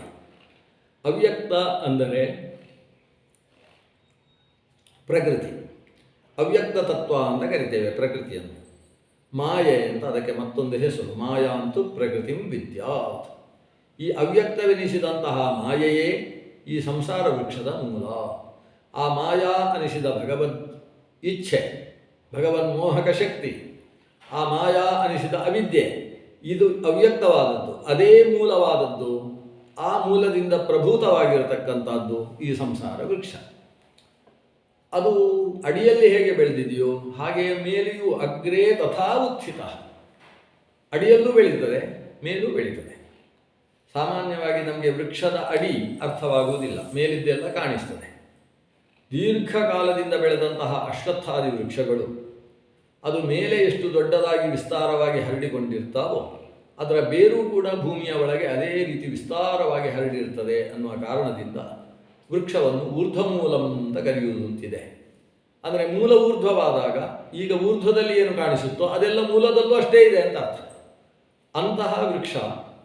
ಆದ್ದರಿಂದ ಈ ವೃಕ್ಷವನ್ನು ಅವ್ಯಕ್ತ ಮೂಲ ಅಂತ ಕರೀತಾರೆ. ಮೂಲ ಯಾವತ್ತೂ ಕೂಡ ಕಾಣಿಸಬಾರ್ದು ವೃಕ್ಷಕ್ಕೆ. ಮೂಲ ಅಂದರೆ ಬೇರು. ಬೇರು ವ್ಯಕ್ತವಾಯಿತು, ವೃಕ್ಷ ಸತ್ತಿತು ಅಂತ ಅರ್ಥ. ಒಂದು ವೃಕ್ಷದ ಬೇರು ಕೂಡ ಮಣ್ಣಿನಿಂದ ಮೇಲೆ ಬಂದು ಕಾಣಿಸುವುದಕ್ಕೆ ಪ್ರಾರಂಭ ಆದರೆ ಆ ವೃಕ್ಷದ ಆಯುಷ್ಯ ಮುಗಿಯಿತು ಅಂತ ಕೃಷಿಕರು ತೀರ್ಮಾನಿಸ್ತಾರೆ. ಇದು ಏನಾಗಿದೆ ವೃಕ್ಷ? ಅವ್ಯಕ್ತ ಮೂಲ ಪ್ರಭವಂ. ಮೂಲವು ಅವ್ಯಕ್ತವಾಗಿದೆ, ಬೇರು ಕಾಣಿಸ್ತಾ ಇಲ್ಲ, ನೆಲದ ಅಡಿಯಲ್ಲಿ ಸೇರಿಕೊಂಡು ಬಿಟ್ಟಿದೆ. ಆದ್ದರಿಂದಲೇ ಇದು ದೀರ್ಘಾವಧಿ ಇರತಕ್ಕಂತಹ ಸಂಸಾರ ವೃಕ್ಷ. ಅವ್ಯಕ್ತ ಮೂಲ ಪ್ರಭವ ತಸ್ಮಾದಗ್ರೇ ತಥೋತ್ಥಿತಃ ಬುದ್ಧಿಸ್ಕಂಧಮಯಶ್ಚೈವ ಇಂದ್ರಿಯಾಂಕರಕೋಟರಃ ಮಹಾಭೂತ ವಿಶಾಖಾಶ್ಚ. ಇಲ್ಲಿ ಕೋಟರ ಯಾವುದು? ಕೋಟರ ಅಂತ ಹೇಳಿದರೆ ಮಧ್ಯದಲ್ಲಿರುವ ಛಿದ್ರಗಳು. ಸ್ಕಂಧಗಳು ಅಂದರೆ ಉಪಶಾಖೆಗಳು. ಕಾಂಡ ಅಂದರೆ ಪ್ರಧಾನ ಶಾಖೆ. ಆಮೇಲೆ ಪತ್ರ, ಶಾಖೆ, ಇದೆಲ್ಲ ಯಾವುದು? ಎಲ್ಲವನ್ನು ವಿವರಿಸ್ತಾ ಇದ್ದಾರೆ. ಅದರಲ್ಲಿ ಪತ್ರ ಶಾಖಾದಿಗಳು ಯಾವುದು ಅಂತ ಹೇಳಿದರೆ ವಿಷಯ. ವಿಷಯೈ ಪತ್ರ ಶಾಖವಾನ್. ವಿಷಯ ಪದಾರ್ಥಗಳು ಅಂತ ಹೇಳಿದರೆ ಶಬ್ದ, ಸ್ಪರ್ಶ, ರೂಪ, ರಸ, ಗಂಧ. ಇದೆಲ್ಲ ನಮಗೆ ನೋಡುವುದಕ್ಕೆ ಚಂದ ಅಂತ ಅನಿಸುವಂಥದ್ದಲ್ವಾ? ಆದ್ದರಿಂದ ಅದರ ಪತ್ರ, ಕಿಸಲಯ ಅಂದರೆ ಚಿಗುರು, ಕೆಂಪು ಕೆಂಪಾದ ಚಿಗುರಿನಾಗಿ ವಿಷಯ ಪ್ರವಾಲಾಹ ಅಂತ ಗೀತೆಯಲ್ಲಿ ಹೇಳ್ತಾರೆ. ಹಾಗೆ ಇಲ್ಲಿ ವಿಷಯೈ ಪತ್ರ ಶಾಖವಾನ್. ಧರ್ಮಾಧರ್ಮ ಸುಪುಷ್ಪಶ್ಚ. ಇದರಲ್ಲಿ ಅರಳಿದ ಪುಷ್ಪ ಯಾವುದು? ಒಳ್ಳೆಯ ಪುಷ್ಪ, ಕೆಟ್ಟ ಪುಷ್ಪ ಅಂತ ಎರಡಿದೆ. ವಾಸನೆಯನ್ನು ಬೀರುವ ಪುಷ್ಪ, ವಾಸನೆ ಇಲ್ಲದ ಪುಷ್ಪ, ಸುವಾಸನೆಯುಳ್ಳ ಪುಷ್ಪ ಅಂತ. ಅಲ್ಲಿ ಧರ್ಮ ಅನ್ನುವುದು ಸುಗಂಧಿ ಪುಷ್ಪ, ಅಧರ್ಮ ಅಂದರೆ ಪಾಪ ಅನ್ನುವುದು ಅದು ಅಸುಗಂಧಿಯಾದಂತಹ ದುರ್ಗಂಧಿ ಪುಷ್ಪ. ಮತ್ತು ಸಾತ್ವಿಕ, ಸಾತ್ವಿಕವೂ ಅಲ್ಲದ ತಾಮಸವೂ ಅಲ್ಲದ ರಾಜಸ ಕರ್ಮಗಳೇನುಂಟು, ಅಂತಹ ಕರ್ಮಗಳೆಲ್ಲ, ಧರ್ಮಾಧರ್ಮ ಮಿಲಿತವಾಗಿರತಕ್ಕಂತಹ ಕರ್ಮಗಳೆಲ್ಲ ಅದು ಮಧ್ಯದ ಪುಷ್ಪ. ಅಂದರೆ ಧರ್ಮಾಧರ್ಮ ಸುಪುಷ್ಪಶ್ಚ ಸುಖ ದುಃಖ ಫಲೋದಯ. ಇದರ ಫಲ ಯಾವುದು ಅಂದರೆ ಸುಖ ದುಃಖಗಳೇ ಫಲ. ಹೀಗೆ ಒಂದು ವೃಕ್ಷದಲ್ಲಿ ಹೇಗೆ ಪುಷ್ಪ ಇರ್ತದೆ, ಫಲ ಇರ್ತದೆ, ಆ ಪುಷ್ಪಗಳು ಫಲಗಳು ಅದರಲ್ಲಿ ಬರುವುದಕ್ಕೆ ಕಾರಣವಾದಂತಹ ಎಲೆಗಳು, ಕಿಸಲಯಗಳು, ಅದಕ್ಕೆ ಕಾಂಡ, ಉಪಶಾಖೆ ಎಲ್ಲ ಇರ್ತದೆ ವೃಕ್ಷದಲ್ಲಿ. ಹಾಗೆ ಈ ಸಂಸಾರ ವೃಕ್ಷದಲ್ಲಿ ಒಂದು ವೃಕ್ಷದ ಸಂಪೂರ್ಣ ಒಂದು ಉಪಮೆಯನ್ನು ಕೊಟ್ಟು ಅಥವಾ ರೂಪಕವನ್ನು ಮಾಡಿ ಒಂದು ವೃಕ್ಷಕ್ಕೆ ಸರಿಯಾಗಿ ನಮ್ಮ ಸಂಸಾರವನ್ನು ಒಂದು ರೂಪಕವನ್ನಾಗಿಸಿ ಈ ಸಂಸಾರ ವೃಕ್ಷದ ಛೇದನೆಗೋಸ್ಕರ ನಾವು ಈ ಸಂಸಾರದಲ್ಲಿ ಸಾಧನೆ ಮಾಡಬೇಕು ಅಂತ ಸಾಧನೆಯ ಮಾರ್ಗಕ್ಕೆ ಕರೆದುಕೊಂಡು ಹೋಗತಕ್ಕಂಥ ಒಂದು ವಿಶಿಷ್ಟವಾದ ಅಧ್ಯಾಯ. ಸಾಧನೆ ಹೇಗೆ ಅನ್ನೋದು ಪ್ರಶ್ನೆ. ಈ ವೃಕ್ಷದ ಛೇದನೆ ಹೇಗೆ? ಆಹಾರ ನಿದ್ರಾ ಭಯ ಮೇಥುನಾನಿ ಸಮಾನಮೇತತ್ ಪಶುಭಿರ್ನರಾಣಾಂ ಜ್ಞಾನಂ ನರಾಣಾಂ ಅಧಿಕಂ ಹಿ ಲೋಕೆ ಜ್ಞಾನೇನ ಹೀನಾಃ ಪಶುಭಿಃ ಸಮಾನಾಃ. ಸಂಸಾರ ವೃಕ್ಷವನ್ನು ಛೇದನೆ ಮಾಡುವ ಬಗೆ ಯಾವುದು ಅಂದರೆ ಕತ್ತಿ ಹೇಳಿಕೊಡಬೇಕು. ಯಾವುದು ಕತ್ತಿ? ಜ್ಞಾನಾಸಿನ ಉಪಾಸನೆಯ ಶಿತೇನ. ಜ್ಞಾನವೆಂಬ ಕತ್ತಿ. ಆ ಜ್ಞಾನವೆಂಬ ಕತ್ತಿ ಹರಿತವಾಗಬೇಕು. ಯಾವುದರಿಂದ? ಉಪಾಸನೆಯ ಶಿತೇನ. ಉಪಾಸನಾ ಅನ್ನುವ ಧರ್ಮದ ಮೂಲಕ ಜ್ಞಾನವೆಂಬ ಕತ್ತಿಯನ್ನು ಹರಿತವಾಗಿಸಿ ಅದರಿಂದ ಅಸಂಗ ಶಸ್ತ್ರೇಣ ದೃಢೇನ ಚಿತ್ವ. ಅಸಂಗಸಹಿತವಾದ ಜ್ಞಾನವೆಂಬ ಕತ್ತಿಯಿಂದ ಈ ವೃಕ್ಷದ ಮೂಲಗಳನ್ನು ಕತ್ತರಿಸ್ತಾ ಹೋದರೆ ನಮಗೆ ಈ ಸಂಸಾರದ ಬಂಧನ ದೂರವಾಗಿ ಸಂಸಾರ ಕ್ಷೇತ್ರ ಅಂತ ಅವ ಕರೆಸಿಕೊಳ್ತಾನೆ, ಮುಕ್ತನಾಗ್ತಾನೆ. ಆ ಜ್ಞಾನವೆಂಬ ಕತ್ತಿ ಏನಿದೆ ಅದು ಮನುಷ್ಯ ಸಾಧಿಸಬೇಕಾದ ಬಹಳ ಮುಖ್ಯವಾದ ಶಸ್ತ್ರ. ಯಾಕಂದರೆ ಊಟ, ನಿದ್ರೆ, ಹೆದರಿಕೊಳ್ಳುವುದು, ಸಂತಾನೋತ್ಪತ್ತಿ ಮಾಡುವುದು, ಆಹಾರ ನಿದ್ರಾ ಭಯ ಮೇಥುನಾನಿ ಸಮಾನಮೇತತ್ ಪಶುಭಿರ್ನರಾಣಾಂ. ಇದು ಪಶುಗಳಿಗೂ ಮನುಷ್ಯನಿಗೂ ಸಮಾನವಾದದ್ದು. ಪಶುಗಳಿಗಿಂತ ಮನುಷ್ಯ ಭಿನ್ನ ಅಂತ ನಿರೂಪಿಸುವುದಕ್ಕೆ ವ್ಯಾವರ್ತಕ ಧರ್ಮ ಯಾವುದು? ಜ್ಞಾನಂ ನರಾಣಾಂ ಅಧಿಕಂ ಹಿ ಲೋಕೆ. ನರರಲ್ಲಿರುವ ಅಧಿಕ ಯಾವುದು ಅಂತ ಹೇಳಿದರೆ ಭಗವಂತನ ಬಗ್ಗೆ ಜ್ಞಾನ, ಸಂಸಾರದ ಬಗ್ಗೆ ಜ್ಞಾನ. ಜ್ಞಾನೇನ ಹೀನಾಃ ಪಶುಭಿಃ ಸಮಾನಾಃ. ಪಶುವ್ಯಾವರ್ತಕ ಧರ್ಮವೇ ಇಲ್ಲ ಅಂತಾದರೆ ಅವ ಪಶುಗಳಿಗೆ ಸಮಾನ ಆಗ್ತಾನೆ. ಆದ್ದರಿಂದ ಜ್ಞಾನವನ್ನು ಸಂಪಾದಿಸಬೇಕು. ಜ್ಞಾನವೆಂಬ ಕತ್ತಿಯಿಂದ ಸಂಸಾರ ವೃಕ್ಷ ಛೇದನೆಯನ್ನು ಮಾಡಬೇಕು ಅಂತ ಮುಂದಿನ ಅಧ್ಯಾಯದಲ್ಲೂ ಕೂಡ ಅದೇ ವಿಷಯವನ್ನು ನಿರೂಪಿಸ್ತಕ್ಕಂತಹ ಭಾಗ ಇದೆ. ಇಲ್ಲಿಗೆ 16 ಅಧ್ಯಾಯಗಳು ನಾವು ಗಮನಿಸಿದ ಹಾಗಾಯಿತು. ಇನ್ನು ಉಳಿದ ಭಾಗವನ್ನು ಅನೇಕ ಕಥೆಗಳು, ಬೇರೆ ಪುರಾಣದಲ್ಲಿ ನಮಗೆ ಸಿಗದೇ ಇರತಕ್ಕಂಥ ಕೆಲವು ಕಥೆಗಳು ಮತ್ತು ತತ್ವಗಳ ಜಿಜ್ಞಾಸೆಯ ವಿಷಯಗಳನ್ನು ಮತ್ತೆ ನಾಳೆ ಮತ್ತು ನಾಡಿದ್ದು ಸೇರಿದಾಗ ಗಮನಿಸೋಣ. ಶ್ರೀಕೃಷ್ಣಾರ್ಪಣಮಸ್ತು. ಸರ್ವೇ ಭವಂತು ಸುಖಿನಃ, ಸರ್ವೇ ಸಂತು ನಿರಾಮಯಾಃ, ಸರ್ವೇ ಭದ್ರಾಣಿ ಪಶ್ಯಂತು, ಮಾ ಕಶ್ಚಿತ್ ದುಃಖ ಭಾಗ್ ಭವೇತ್.